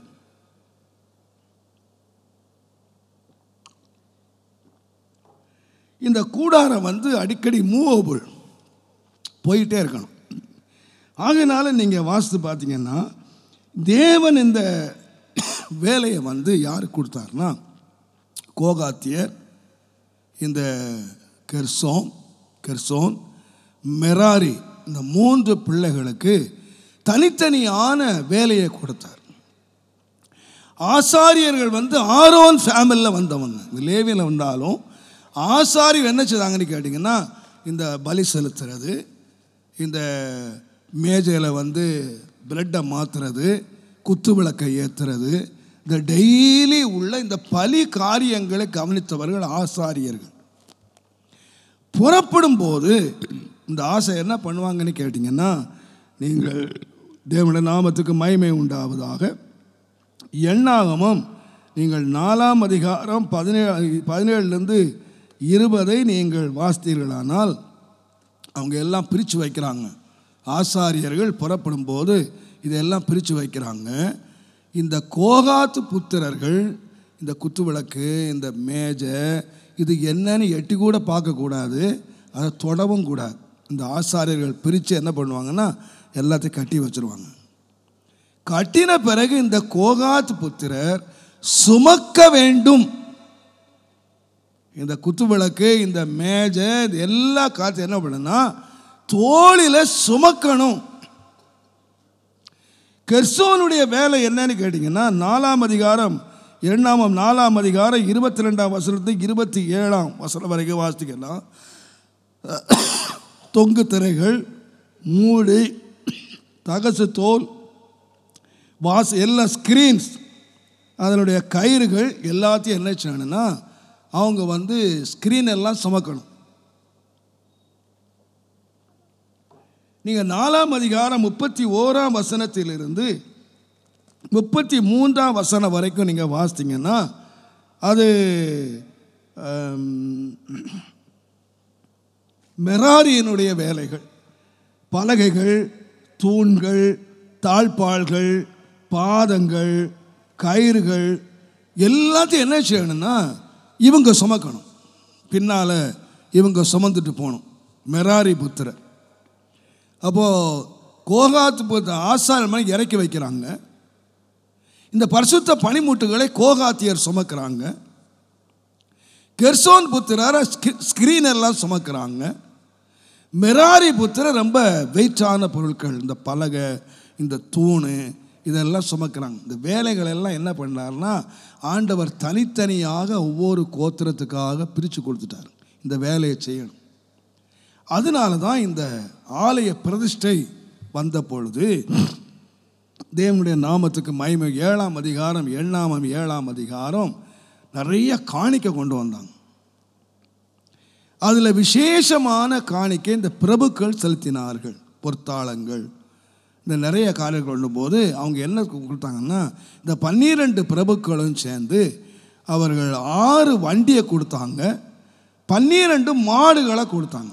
நல்லா கவனிங்க, 12 மாடும் 6 கூண்டில் வண்டிகளும் கொடுத்தாங்க, காணிக்கையாக கர்த்தருக்கு கொடுத்தாங்க. அப்போ ஆண்டவர் சொன்னார், கோகாத்து புத்திரர் பரிசுத்தமானவைகளை சுமக்கணும். இது வந்து ஒரு காலத்திலும் கடைசி வரைக்கும் நித்திய பிரமாணம் என்னன்னா உடன்படிக்கை பெட்டி, தூபபீடம், இந்த பரிசுத்தமான பனிமுட்டுகள் எல்லாம் தோளிலே சுமக்கப்பட வேணும். இதெல்லாம் ரொம்ப வெயிட்லெஸ். ஆனால் அந்த ஸ்க்ரீன்கள், தகசு தோல் மூடிகள், இதெல்லாம் ரொம்ப வெயிட். அதனால ஆண்டு என்ன பண்ணார்னா இந்த துணியால் உள்ள பொருட்கள், ஸ்க்ரீன்கள் ரொம்ப வெயிட்டாக இல்லாதனால 6 வண்டியில் 2 வண்டியை இந்த கெர்சோம் அவர்களுக்கு கொடுக்க சொன்னார். 2 வண்டியை கொடுக்க சொல்லப்பா, இந்த ஸ்க்ரீன் எல்லாம் வண்டியில் ஏற்றிக்கிங்க, ரொம்ப சுமந்து நீங்கள் களைச்சி போயிடக்கூடாது. மெராரி புத்திரருக்கு 4 வண்டியை கொடுத்தாங்க. 4 வண்டியும் 8 மாடையும் கொடுத்தாங்க. அப்போ முதலாவதாக இந்த வண்டியில் ஏற்றப்பட்டது பார்த்தீங்கன்னா இவங்க கொடுத்த காணிக்கையில் இந்த பலகைகள், இந்த தூண், இவைகள் எல்லாம் ஏற்றப்பட்டன. இந்த வண்டிகள் பிரயாணம் பண்ணிக்கொண்டு இந்த வண்டி தான் கடைசியில் இந்த வண்டியில் உடன்படிக்கை பெட்டியை இந்த தாவீது ஏற்றும் பொழுது தான் ஆபத்து வந்தது. உடன்படிக்கை பெட்டி கடைசி வரைக்கும் என்ன செய்யணும்னா சுமக்கப்பட வேண்டும். ஆனால் இதுதான் உங்களுக்கு சுருக்கமான ஒரு காரியத்தை, இந்த லேவியருக்கு என்ன வேலை கொடுக்கப்பட்டது என்பதை நாம் கர்த்தருடைய நாமத்திலே நான் சொல்லிவிடுகிறேன். முதலாவதாக இந்த வேலை ஆண்டவர் வாங்கினதுனாலே இந்த ஆசாரியர்களுக்கு என்று ஒரு பங்கை தேவன் வைத்திருந்தார். ஏன்னா இவங்க யாருக்கு வேலை செய்கிறாங்க? மோசேக்கா? ஆரோனுக்கா? இல்லை, கர்த்தருடைய பணிவிடை செய்யும்படி. அப்போ கர்த்தர் வேலை வாங்கிட்டு யார் கூலி கொடுக்கணும்? ஆரோன் கூலி கொடுக்கக்கூடாது. யாருக்கு பணிவிடை செய்ய இவங்க பிரித்தெடுக்கப்பட்டாங்க அப்படின்னு சொன்னால், இவங்க கர்த்தருக்காக. அந்த காலத்தில் இங்கே வாசித்தீங்கன்னா 25 வயசு முதல் 50 வயசு வரை இந்த வேலை செய்யணும். 50 years. எந்த வேலைன்னா சுமக்கிற வேலை. சிலர் சொல்லுவாங்க ரிட்டையர்டுன்னு சொல்லுவாங்க. ரிட்டையர்டு கடைசி நோ ரிட்டையர்மெண்ட். ஆசாரிய வேலையில் நோ ரிட்டையர்மெண்ட். 25 வயது முதல் 50 வரைக்கும் என்ன செய்யணும்? சுமக்கிற வேலை செய்யணும். 50 வயசுக்கு மேலே என்ன செய்யணும்னு கேட்டிங்கன்னா வாட்ச்மேன் வேலை செய்யணும். இந்த ஆசிரியப்பு கூட அவனுக்கு வேலை பழு கொடுக்கக்கூடாது. 50 வயசுக்கு மேலே அவனை சுமக்க பண்ணக்கூடாது. 50 வயசுக்கு மேலே கடினமான வேலை அவன் வாங்கக்கூடாது. அவன் கடைசி வரைக்கும் இதில் தான் அவன் பிழைக்கணும். ஆசிரியப்பு கூடாரத்தில் தான் அவன் பிழைக்கணும்.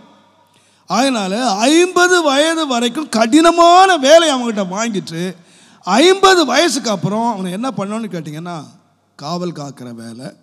இந்த இளமையான வாலிபர்கள் சுமக்கிற வேலைக்கு அனுபவத்தோடு சில ஆலோசனைகளை கொடுத்து அவன் நடத்துகிற வேலையை செய்ய வேண்டும் என்பதற்காக நான் நிறைய வசனங்கள் இருக்கேன். நான் காரியத்துக்கு வருகிறேன். இந்த பின்னர் காலங்களில் கடைசி வரைக்கும் சாகு வரைக்கும் ஊழியம். இவர்கள் இப்படி பணிவிடை செய்கிறதுனாலே இவர்களுக்கு ஒரு போர்ஷன் அல்லது ஒரு பங்கு ஆண்டவர் இவர்களுக்கு வச்சிட்டார். இந்த பங்கை என்ன பங்குன்னா, முதலாவது பங்கு என்ன?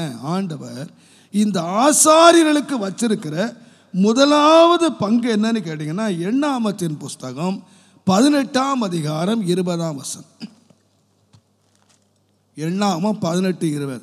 பின்னும் கர்த்தர் ஆரோனை நோக்கி, அவருடைய தேசத்தில் நீ ஒன்றையும் சுதந்தரித்துக் கொள்ள வேண்டாம். அந்த தேசத்தில் எல்லாருக்கும் ஆண்டு என்ன பண்ணார்னா, இஸ்ரவேல் ஜனங்களை நீங்கள் பாலும் தேனும் ஓடுதே சுதந்திரிக்கும்படி அழைத்தார். ஆனால் இந்த லேவியரை பார்த்து ஆண்டவர் சொல்லும்போது, இந்த தேசத்திலே நீ ஒன்றை என்ன செய்யக்கூடாது? உனக்குன்னு சுதந்திரம் இருக்கக்கூடாது. ஆசாரியனுக்கு எப்பொழுதுமே அவனுக்குன்னு ஒரு சுதந்திரம் இருக்கக்கூடாது. அவன் தான் ஆசாரியன், அவனுக்கு தான் ஆண்டவர் போஷிப்பார். அவனுக்குன்னு ஒரு சுதந்திரம் இருக்கக்கூடாது. அவர்கள் நடுவிலே உனக்கு பங்கு உண்டாகவும் உனக்கு உண்டாயிருக்கவும் வேண்டாம். உனக்கு பங்கு உண்டாயிருக்கவும் ரொம்ப பயந்துட்டு வாசிக்கிறீங்க. உனக்கு பங்கு உண்டாயிருக்கவும் வேண்டாம்.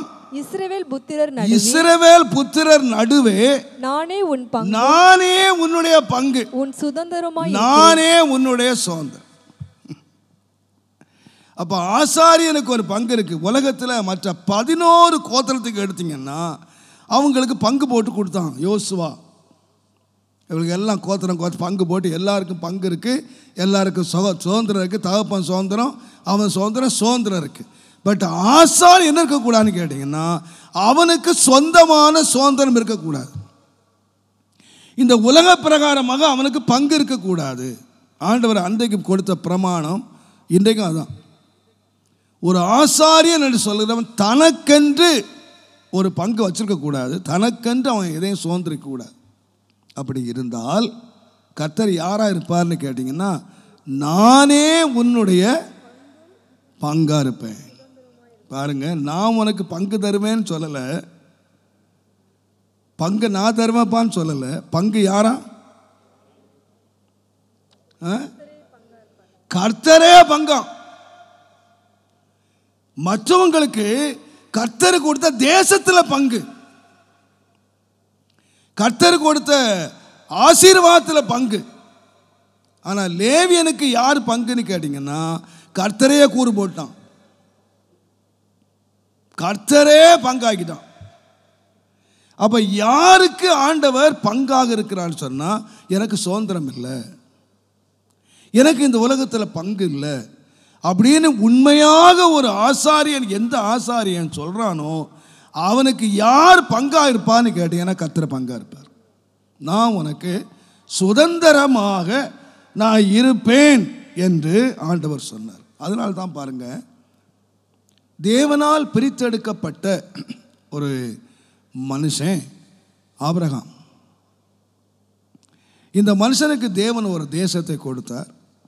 அவரோடு கூட இருந்த அந்த லோத்து என்கிற மனுஷன் அவர் சோதம் பண்ண இருக்கும் பொழுது அங்கே நமக்கு எல்லாம் தெரியும். இவர் போய் ஆபிரகாம் போய் அந்த லோத்துக்காக போராடி ஒரு பெரிய ஜெயம் எடுத்து வரும்போது சோதம் ராஜா என்ன சொன்னான்னு கேட்டிங்கன்னா, ஆதியாகமத்தின் புஸ்தகம் 14ஆம் அதிகாரம், தேவனுடைய நாமத்துக்கு மகிமை உண்டாவதாக, 21ஆம் வசனத்தை நீங்க வாசித்தீங்கன்னா, சோதோமின் ராஜா ஆபிரகாமை நோக்கி, ஜனங்களை எனக்கு தாரும். யாரை கொடுக்கணுமா? ஜனங்களை கொடுத்துடணுமா? பொருட்களை நீர் எடுத்துக்கொள்ளும். என்ன சோதனை பாருங்க உனக்கு. ஜனங்களை என்கிட்ட கொடுத்துரு, பொருளை நீ வச்சுக்க. இன்னைக்கு நிறைய ஊழியக்காலுக்கு தான் சோதனை. பொருளா ஜனமா, ரெண்டுல என்ன வேணும்? நிறைய ஊழியக்காரங்க எதில் ஜெயித்துட்டாங்கன்னா பொருளில் ஜெயித்துட்டாங்க, ஜனங்களை விட்டுட்டாங்க. ஜனத்தை வச்சு நான் என்ன பண்ணுறது? ஜனத்தை நீயே வச்சுக்க, எனக்கு என்ன கொடுத்தா போதும், பொருளை கொடுத்தா போதும். இன்றைக்கி நிறைய ஊழியக்காரங்க என்ன கேட்டுக்கிட்டு இருக்காங்க, நான் என்ன கொடுத்தா போதும்? வீடு கொடுத்தா போதும், காரு கொடுத்தா போதும், பங்களா கொடுத்தா போதும். ஜனம் தேவையே இல்லை பிறகு. அதை வச்சு என்ன பிறகு மேய்க்கிறதுக்கு? இதை வச்சு எது கஷ்டப்படுறது? இது நீயே வச்சுக்க. சாத்தாங்கிட்டே கொடுத்துட்டு சாத்தான் கொடுக்குற பொருளை வச்சுக்கிட்டு பாருங்கள், எனக்கு கர்த்தர் ரொம்ப ஆசீர்வதிச்சிருக்காரு. நான் சில ஊழியங்களெல்லாம் பார்த்தா 10 பேரில் ஆனால் 10 கார் இருக்குது. அது எப்படி தான் தெரியல எனக்கு. அவங்களுக்கு பெரிய பெருமை கர்த்தர்னு ஆசீர்வதிச்சிருக்கிறார். சாத்தான் ஏத்தான் சொல்கிறான், ஜனத்தை நீ வச்சுக்க, ஜனத்தை என்கிட்ட கொடுத்துரு, உனக்கு எவ்வளோ வேணாலும் தரேன்ப்பா. அப்படிலாம் எல்லாம் சரணாகதி ஆயிட்டான். ஜனங்களை எனக்கு வேண்டாம். ஆனால் ஆண்டவர் என்ன சொன்னார்னா, உன் ஜீவனுக்கு ஈடாக நான் ஜனங்களை தருவேன்னு சொன்னேன். நீ ஜீவனை எனக்கு தா, ஜனத்தை நான் உனக்கு தர்றேன்.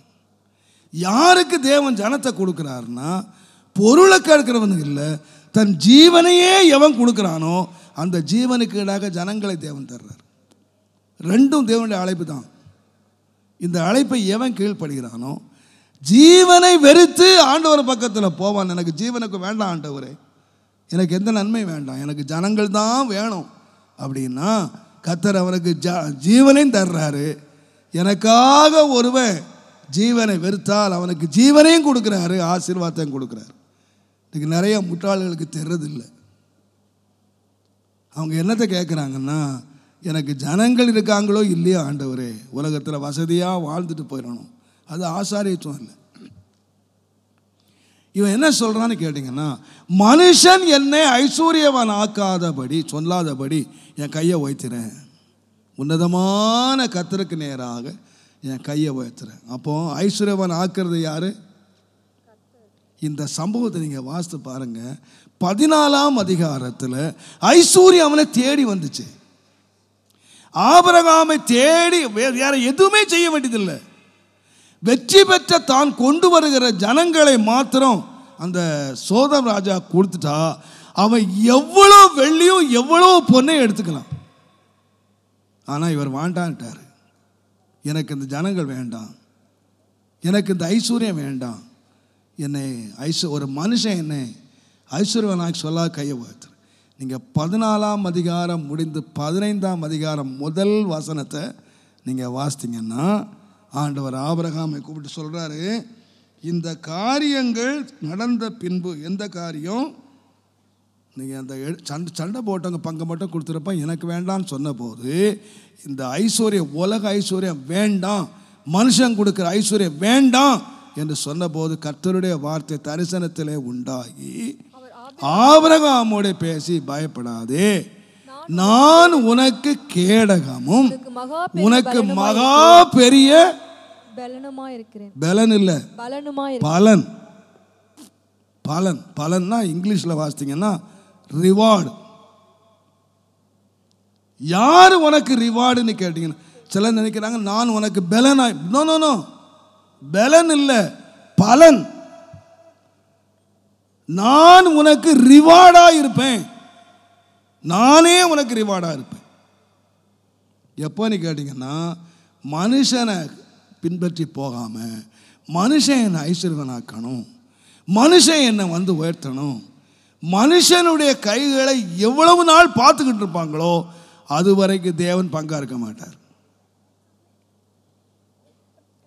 ஒரு ஊழியக்காரன் என்ன சொல்லணும்னா, என்னை யார் ஐஸ்வர்யவன் ஆக்கினார் அப்படின்னு அவன்கிட்ட கேட்டா, கர்த்தர் என்னை ஐஸ்வர்யவன் ஆக்கினார். எது வரைக்கும் ஒரு மனுஷன் மனுஷனுடைய கைகளை பார்க்கிறானோ அது வரைக்கும் தேவன் பங்காக வரமாட்டார்.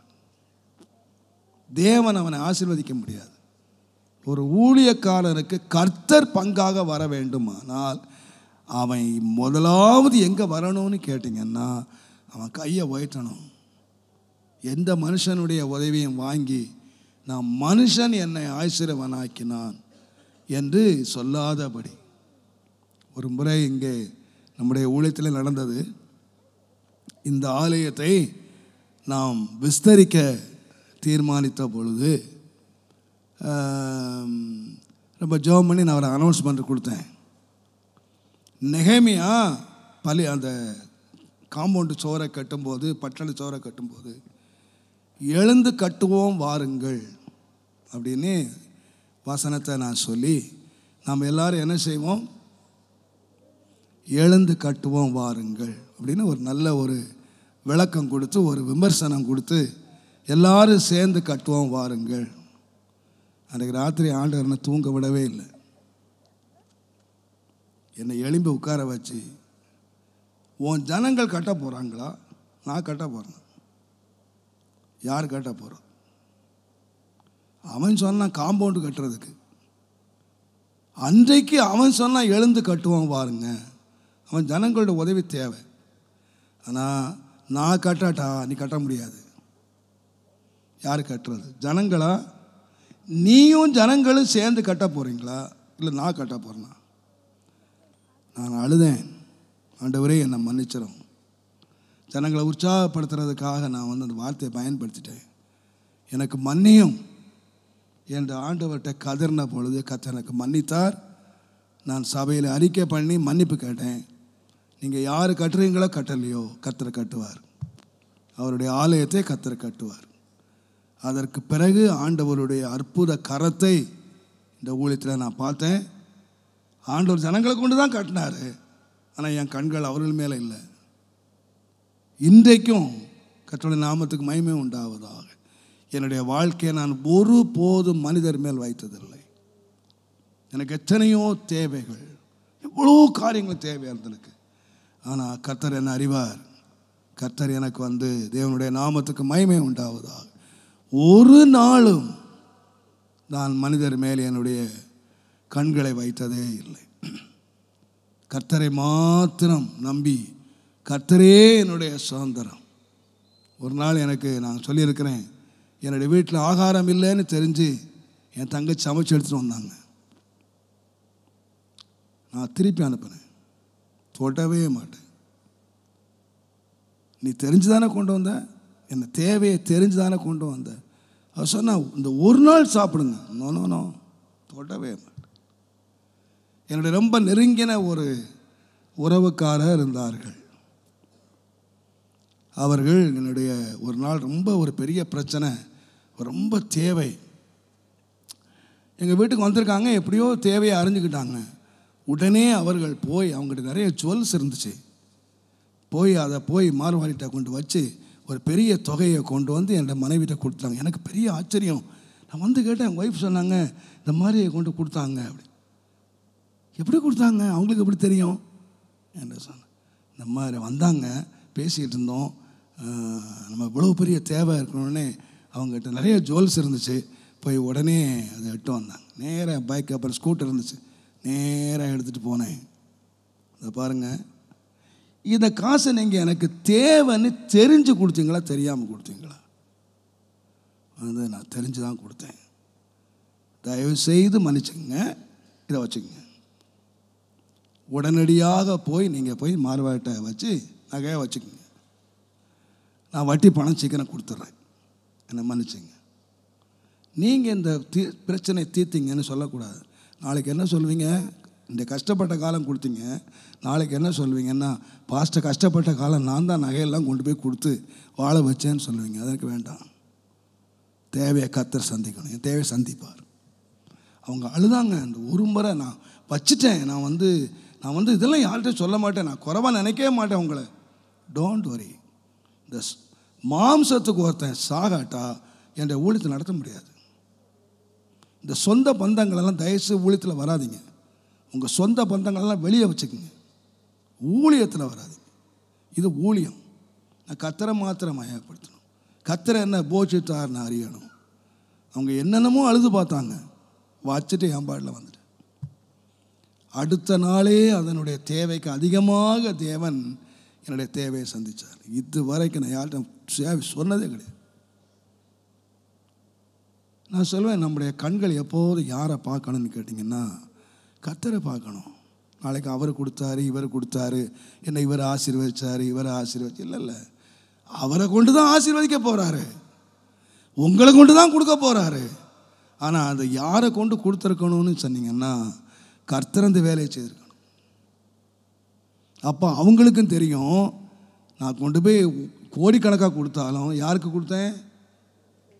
நம்ம மேலே அன்பினாலேயோ, நம்ம கெஞ்சினதுனாலேயோ, நம்ம கேட்டதுனாலேயோ. நான் தாழ்மையாக சொல்லுவேன், கர்த்தர் இந்த 43 வருஷம் இந்த ஆவலியில் ஊழியம் செய்யறதுக்கு என்னுடைய தனிப்பட்ட தேவைகள், என் குடும்ப தேவைகள் ஒரு நாள் நான் மூச்சு விட்டதில்லை ஒருத்தர்கிட்ட. ஒரு நாள் சபையினுடைய காரியங்கள் சொல்லணும். சபையில் உங்களுக்கு உத்தரவாதம் இருக்கு, சபையினுடைய சொல்லுங்க, தவிர என்னுடைய ஃபேமிலி தேவைகள் வாய் விட்டதே இல்லை. இந்த 43 வருஷம் தேவன் நடத்தி இருக்கிறார். என் பிள்ளைகளை படிக்க வச்சிருக்கார், என் பிள்ளைகளை கல்யாணம் பண்ண வச்சிருக்கார். ஒருவர்கிட்ட நான் வாய் திறந்ததில்லை. கல்யாண தேவைகளோ படிப்பினுடைய தேவைகளோ 5 பிள்ளைங்களை வளர்த்து எடுத்திருக்கேன் நான். இன்றைக்கு தானே எல்லாரும் வந்தீங்க. அன்றைக்கு ஒன்றுமில்லாமல் இருந்து 5 பிள்ளைகளுக்கு நான் ஒரு குறைவில்லாமல் வளர்த்துருக்கேன். அவருடைய எல்லா தேவைகளையும் கொடுத்து வளர்க்குறக்கு ஆண்டு எனக்கு கிருபை கொடுத்தார். இன்றைக்கும் கர்த்தர் அதை செய்து கொண்டிருக்கிறார். நான் யார்கிட்ட போய் வாய் திறந்ததே கிடையாது. எல்லா பயத்தோடு தாழ்மையோடு சொல்லுகிறேன், நம்முடைய கண்கள் எப்போதும் ஐஸ்வர்யமாக்கணும். கர்த்தரை என்னுடைய வீட்டில் எத்தனையோ ஒரு ஐஸ்வர்யவானுக்கு என்ன பொருட்கள் வேண்டுமோ அவைகள் எல்லாம் என்னுடைய வீட்டில் இருக்கு. ஆனால் அவைகளுக்கெல்லாம் ஒரு சரித்திரமும் பின்னால் இருக்கு. அது எப்படி வந்ததுன்னு எனக்கு தெரியும், எப்படி தேவன் கூட தெரியும். நம்முடைய தேவைகளை நம்ம கேட்கறதுக்கு முன்னாலேயே தேவன் அறிந்திருக்கிறார். தேவன் அதை நடத்துவார். அப்போ தான் பாருங்கள் யார் வளர்றான்னு. இன்றைக்கி எனக்கு ரொம்ப சந்தோஷம். வெளியில் உள்ளவங்கெல்லாம் சொல்லுவாங்க, புலி 8 அடி பாய்ச்சதுன்னா குட்டி 16 அடி பாயுது. எங்கிட்ட படித்தா அங்கே தான் படிச்சுட்டு இருப்பான், உங்கள் பிள்ளைங்க எப்படி பாயிறாங்க அப்படின்னு. அவர்கள் விசுவாசத்தில் வளர்கிறாங்க. இன்றைக்கி அவங்க லட்சக்கணக்காக எஸ்டிமேட் போட்டு, சிலர் நினைப்பாங்க இந்த கேப்ரியெல்லாம் எஸ்டிமேட் போட்டு அவன் 10 லட்சம் அந்த லட்சம் இந்த லட்சம்லாம் செலவழிக்கிறான். இருக்கார்ல அவங்க அப்பா இருக்கிற வரைக்கும் சொல்லுவாங்க ஒரு பக்கம். ஆனால் எனக்கு தெரியும் அவங்க எப்படி பாயிறாங்கன்னு, எதை நம்பி யாரை நம்பி அவங்க நடக்கிறாங்கன்னு எனக்கு தெரியும். என்னுடைய கண்களுக்கு முன்பாக, என் கண்கள் மூடுவதற்கு முன்பதாக கர்த்தர் எந்த விசுவாசத்தில் என்ன வளர்த்தாரோ அதே விசுவாசத்தில் என் பிள்ளைங்க வளரணும்னு நான் விரும்புகிறேன். நான் நாளைக்கு எங்கள் அப்பா போயிட்டாரு, இனிமேல் நாங்கள் என்ன பண்ணுவோன்னு கேட்க மாட்டான். நிச்சயம் சத்தியமாக கேட்க மாட்டான். அவங்களுக்கு உள்ளத்தில் அந்த விசுவாசத்தை, அவங்களுக்கு தெரியும் காரியங்கள் எப்படி சந்திக்கப்படுகிறதுன்னு அவங்களுக்கு தெரியும். யாருக்கு தெரியுமோ தெரியாதோ அவங்களுக்கு தெரியும். ஒவ்வொரு காரியத்தையும் ஆண்டவர் எப்படி சந்திக்கிறார், எப்படி கர்த்தர் இந்த காரியங்களை எவ்வளவு அழகாய் சந்திக்கிறார். எந்த வேளையில் நான் நினைக்கிறேன், எத்தனையோ வேளைகளில் மிட் நைட்டில் நான் பெற்றிருக்கேன், காணிக்கைகளை பெற்றிருக்கேன். மிட் நைட்டில் வருமா, நடுராத்திரி எழுப்பி கொடுக்குறாங்க. இந்த ஏர்லி மார்னிங் 4 மணிக்கு எழுப்பி வந்து, பாஸ்டர் என்ன ராத்திரி ஆண்டவர் தூங்க விடல, காலையிலே கொண்டு போய் கொடுன்னு சொல்லி கொடுத்தாரு.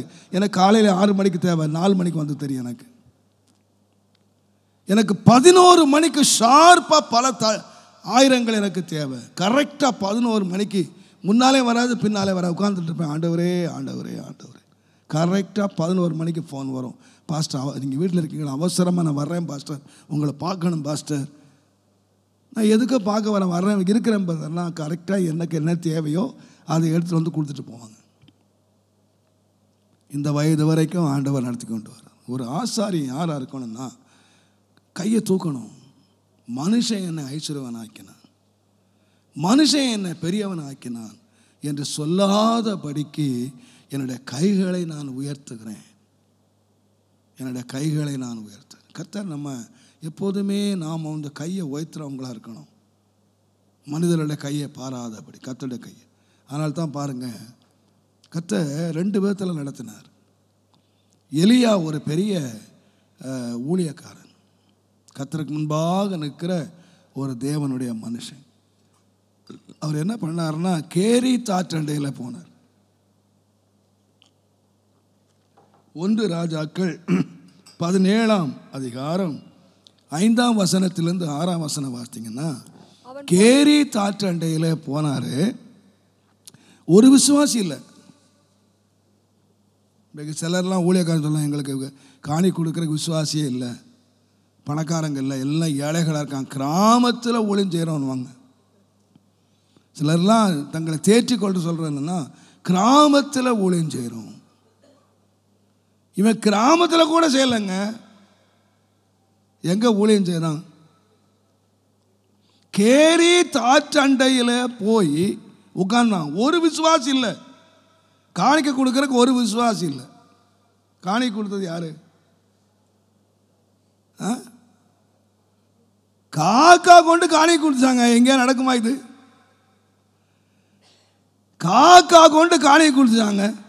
ஒரு விசுவாசி இல்லை, ஒரு ஆத்மா இல்லை. ஒரு ஆத்மா இல்லாத ஒரு சபையில் காணிக்க கொடுத்து யாருங்கிட்ட காக்கா கொடுத்துச்சு. காக்காவுக்கு புத்தி என்ன தெரியுமா? திருட்டு புத்தி. இந்த திருட்டு புத்தி உள்ள காக்கா வந்து காணி கொண்டு வந்துச்சு, இறைச்சி. அதுவும் என்ன கொடுத்துச்சான்? இறைச்சி கொடுத்துச்சான். காக்கா கொண்டு இறைச்சி கொடுக்குமாயா? வேற ஏதாவது கொடுத்தா கூட பரவாயில்ல, காக்கா இறைச்சி கொடுத்துச்சான், சாப்பாடு கொண்டு வந்து கொடுத்துச்சான். நான் நினைக்கிறேன் ஒரு காக்கா கொடுத்து இந்த எலியாவுக்கு வயிறு நிறைஞ்சிருக்காது. எத்தனை காக்கா வேலை செய்தோ இந்த வேலையை. இப்போ விசுவாசிகளே இல்லாத ஒரு ஊழியத்தில் முதலாக ரட்சிக்கப்பட்டது யாருன்னு கேட்டேன்னா காக்கா தான் ரட்சிக்கப்பட்டுச்சு. இந்த காக்காலெல்லாம் காலையிலேருந்து ஒரு வேலை, சாயங்காலம் ஒரு வேலை. விசுவாசிகள் இருந்தால் சம்பளம் வாங்கினா தான் காணியை கொடுப்பான். ஆனால் இந்த விசுவாச ஊழியத்தில் காலையிலையும் சாப்பாடு வந்துச்சு, சாயங்காலமும் சாப்பாடு வந்துச்சு. எனக்கு ரொம்ப ஆச்சரியமாக இருக்குது. நைட் சாப்பாடு எப்போ வந்துடுச்சு? சாயங்காலமே வந்துடுச்சு. காலை சாப்பாடு அதிகாலமே வந்துடுச்சு. இது கர்த்தரை பார்த்துட்டு இருக்கோம். எனக்கு தேவன் அன்றைக்கு மாத்திரம் இல்லைங்க, இன்றைக்கும் தேவன் போஷிக்க மிக உண்மை உள்ளவராக இருக்கிறார். நம்ம வேதத்தை வார்த்தையை நம்புவோம்னா, நம்முடைய கர்த்தரை தேவன் நம்பி இருக்கிற கர்த்தருடைய பிள்ளைகள் அவரை மாத்திரம் நம்பி இருப்போமானால் அதே போஷிக்கிற தேவன் இன்றைக்கும் உயிரோடு இருக்கிறார். அவன் கேட்டான், இவன் தண்ணி வற்றி போயிடுச்சு, தண்ணி குடிச்சிட்ருக்கான், காக்காவுக்கு தண்ணி கொண்டு வர முடியாது, காக்கா இறைச்சி கொண்டு சாப்பாடு, தண்ணி வற்றி போச்சு. நீங்கள் வேதத்தை வாசித்து பாருங்கள். தண்ணி வற்றி போனால் அங்கே தான் உட்காந்துருந்தார். இன்னொரு ஆற்றை தேடலை, இன்னொரு இடத்த அவர் தேடலை. தேவன் எங்கே போய் இருன்னு சொன்னாரோ அங்கே போய் இருந்தார். அதில் முக்கியமான என்ன கவனிக்கணும்னு கேட்டிங்கன்னா, கர்த்தர் சொன்ன இடத்துல போய் உட்கார்ந்தார். இன்றைக்கி நம்ம செழுமையையும் நம்ம வசதிகளையும் எல்லாத்தையும் பார்த்துட்டு உட்கார்ந்தோன்னா அங்கே சம்பளம் வராது. அப்பாயின்மெண்ட் ஆர்டர் போடும்போதே நீ எங்கே வேலை செய்யணும்னு அப்பாயின்மெண்ட் ஆர்டரை போட்டுறான், என்ன வேலை செய்யணும்னு.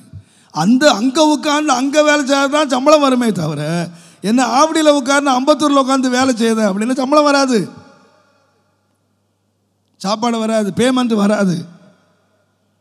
இப்போ ஆள்றன்னு சொன்னார்னா நீ எங்கே போன்னு சொன்னால், நீ போய் சாரிபாத்து வித வீட்டுக்கு போ. அவன் அங்கே போகிறான். முதலாவது அப்பத்தை நீ எனக்கு கொடு. ஆண்டவர் எத்தனையோ அங்கே வீட்டில் இருந்தாலும் நான் நினைக்கிறேன், யார் வீட்டுக்கு அனுப்புனார்னு கேட்டிங்கன்னா சிலர் சொல்கிறாங்க, என்ன நான் அதை அறிந்த அளவில் யாருக்கு சொன்னாங்கன்னு கேட்டிங்கன்னா, அந்த அம்மா சாக போகுது. அவங்ககிட்ட போய் கேட்குறான், நீ முதலாவது அப்பத்தை என்ன செய், என்கிட்ட கொண்டு வா, அதுக்கப்புறம் நீ சாப்பிட்டு சாவு, நீ சாவியோ இருக்கிறியோ, முதலாவது அப்பத்தை.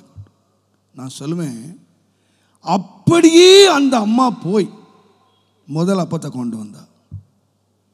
ஆண்டவர் யார்கிட்ட காணிக்க வாங்க சொன்னார்னா, யார்கிட்ட கேட்டு வாங்க சொன்னார்னா, தேவனுடைய வசனத்துக்கு அப்படியே கீழ்ப்படிஞ்சவங்கிட்ட தான் ஆண்டவர் வாங்க சொன்னார். ஒரு கீழ்ப்படியாத ஸ்திரீகிட்ட வாங்க சொல்லலை. எத்தனையோ பணக்காரன் இருக்கிறான், அவன் கீழ்ப்படிஞ்சது. அவன் என்ன சொல்லியிருப்பான், நீயே பஞ்சத்துக்கு ஆண்டி இங்கே வந்துட்டு பிச்சை எடுக்கிறேன்னு கேட்டிருப்பான்.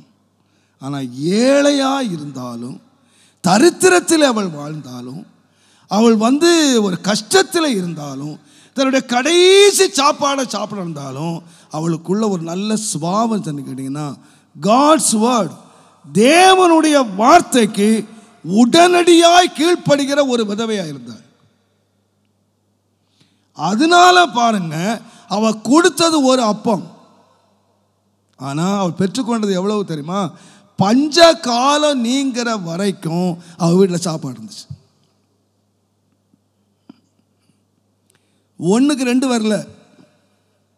ஒரு அப்பத்தை ஒரு நாள் ஊழியக்காரனுக்கு கொடுத்ததுக்கு 1 கொடுத்து நிறுத்திடல. எல்லார் வீட்லேயும் சாப்பாடு இல்லை. ஆனால் தேவனுடைய வார்த்தைக்கு கீழ்ப்படுகிறதுனாலே என்ன ஆசீர்வாதம் வரும் அப்படிங்கிறத உலகம் அறியத்தக்கதா.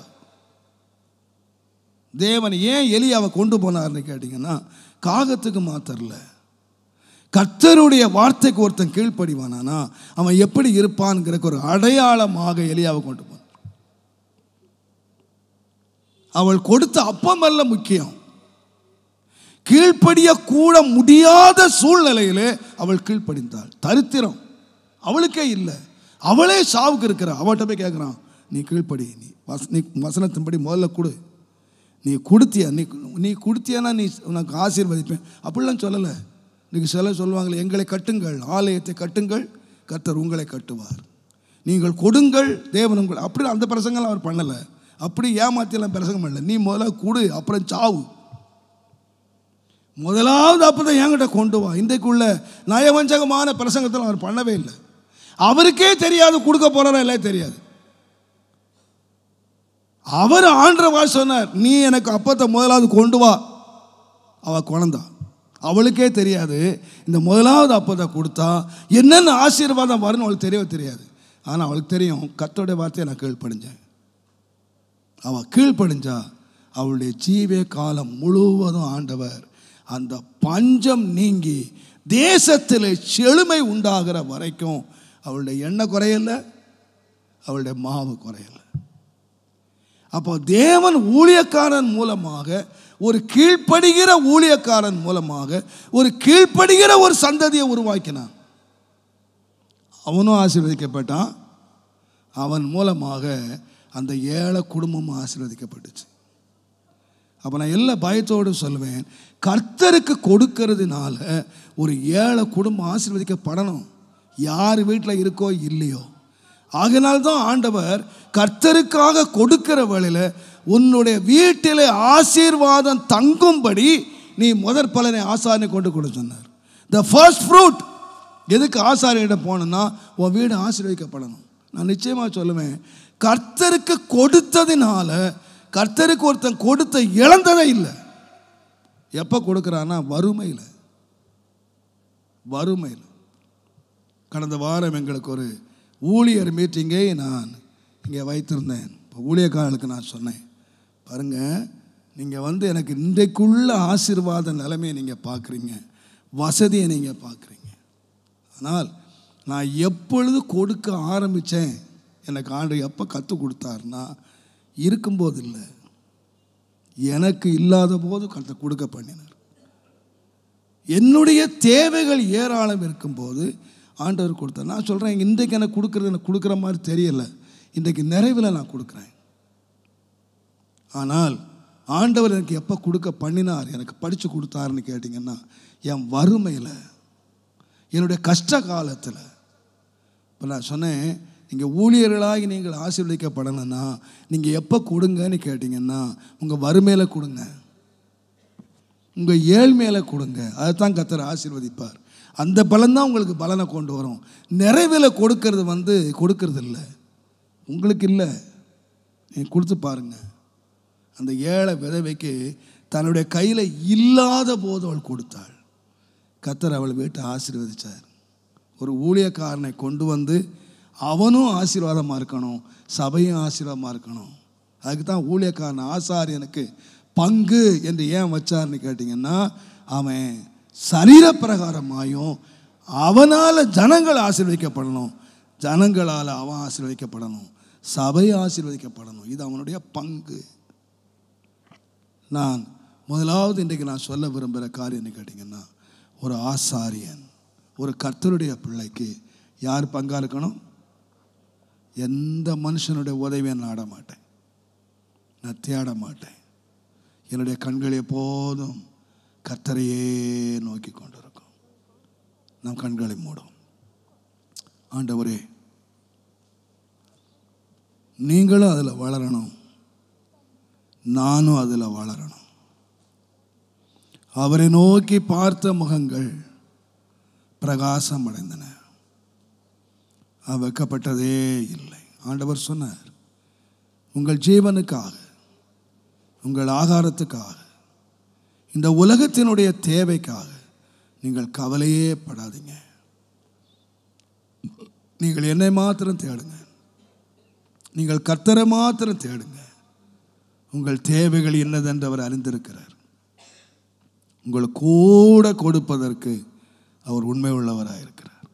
ஒரு ஆசாரியன் யாருன்னு சொன்னால், மனுஷன் என்னை ஐஸ்வர்யவான் ஆக்கினான் என்று சொல்லாதபடி என் கையை உயர்த்துறேன். ஆண்டவரே, என் ஐஸ்வர்யம் எல்லாம் அந்த ஆபிரகாமின் வேலைக்காரன் சொன்னது போல கர்த்தர் என் எஜமானை ஆசீர்வதித்திருக்கிறார். என் எஜமான் சீமானாக இருக்கிறான். எந்த மனுஷன் இல்லை, வேலைக்காரன் சொல்கிறான், கர்த்தர் எஜமானை ஆசீர்வதித்திருக்கிறார். ஆம், நம்முடைய பிள்ளைகள் என்ன சொல்லணும்னா, எங்கள் அப்பாவை கர்த்தர் ஆசீர்வதித்திருக்கிறார், எங்கள் அம்மாவை கர்த்தர் ஆசீர்வதிச்சிருக்கிறார்.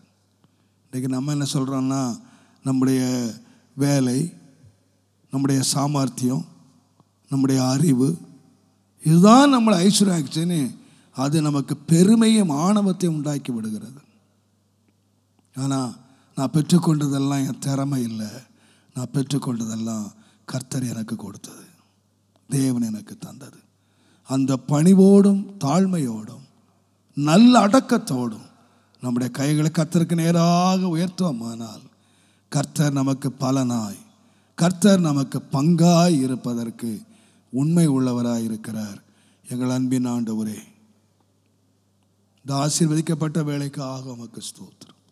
எப்பொழுதும் எங்களுடைய கையை கர்த்தருக்கு நேராக நாங்கள் மனப்பூர்வமாக உயர்த்துகிறவர்களாக நாங்கள் இருப்பதற்கு உதவி செய்யும் சுவாமி. நீர் எங்களை ஐஸ்வர்யவானாக்குகிறவர் என்ற நீர் ஐஸ்வர்யவான். நீர் எனக்கு பங்காய் இருக்கும்போது நிச்சயமாய் நான் ஐஸ்வர்யவான் ஆவேன், நிச்சயமாய் என் சுபாவத்தில் நான் தேருவேன், நிச்சயமாய் நீர் எனக்கு பங்காய் இருப்பேன். அந்த பங்கை நான் சுதந்திரிக்க எங்களை நடத்தும், எங்களை ஆசீர்வதியும், எங்களை பாதுகாத்து கொள்ளும். இயேசுவின் நாமத்தில் பிதாவே. என் ஆத்துமாவே கர்த்தரை ஸ்தோத்திரி, முழு உள்ளமே பரிசுத்த நாமத்தை ஸ்தோத்திரி. என் ஆத்துமாவே கர்த்தரை ஸ்தோத்திரி. கர்த்தர் செய்த சகல உபகாரங்களையும் மறவாதே. அவன் அக்கிரமங்களை எல்லாவற்றையும் மன்னித்து நோய்களை எல்லாம் குணமாக்கி உன் பிராணனை அழிவுக்கு விலக்கி மீட்டு உன்னை கிருபையினால் இரக்கங்களினால் முடிசூட்டி நன்மையினால் உன் வாயை திருப்தி ஆக்குகிறார். கழுகுக்கு சமானமாய் வயது திரும்ப வாழ வயது போல் ஆகிறது. ஆமேன், ஆமேன், ஆமேன். கர்த்தர் உங்களை ஆசீர்வதிப்பார். கர்த்தர் உங்களோடு இருப்பார். Praise the Lord. பிரைஸ்.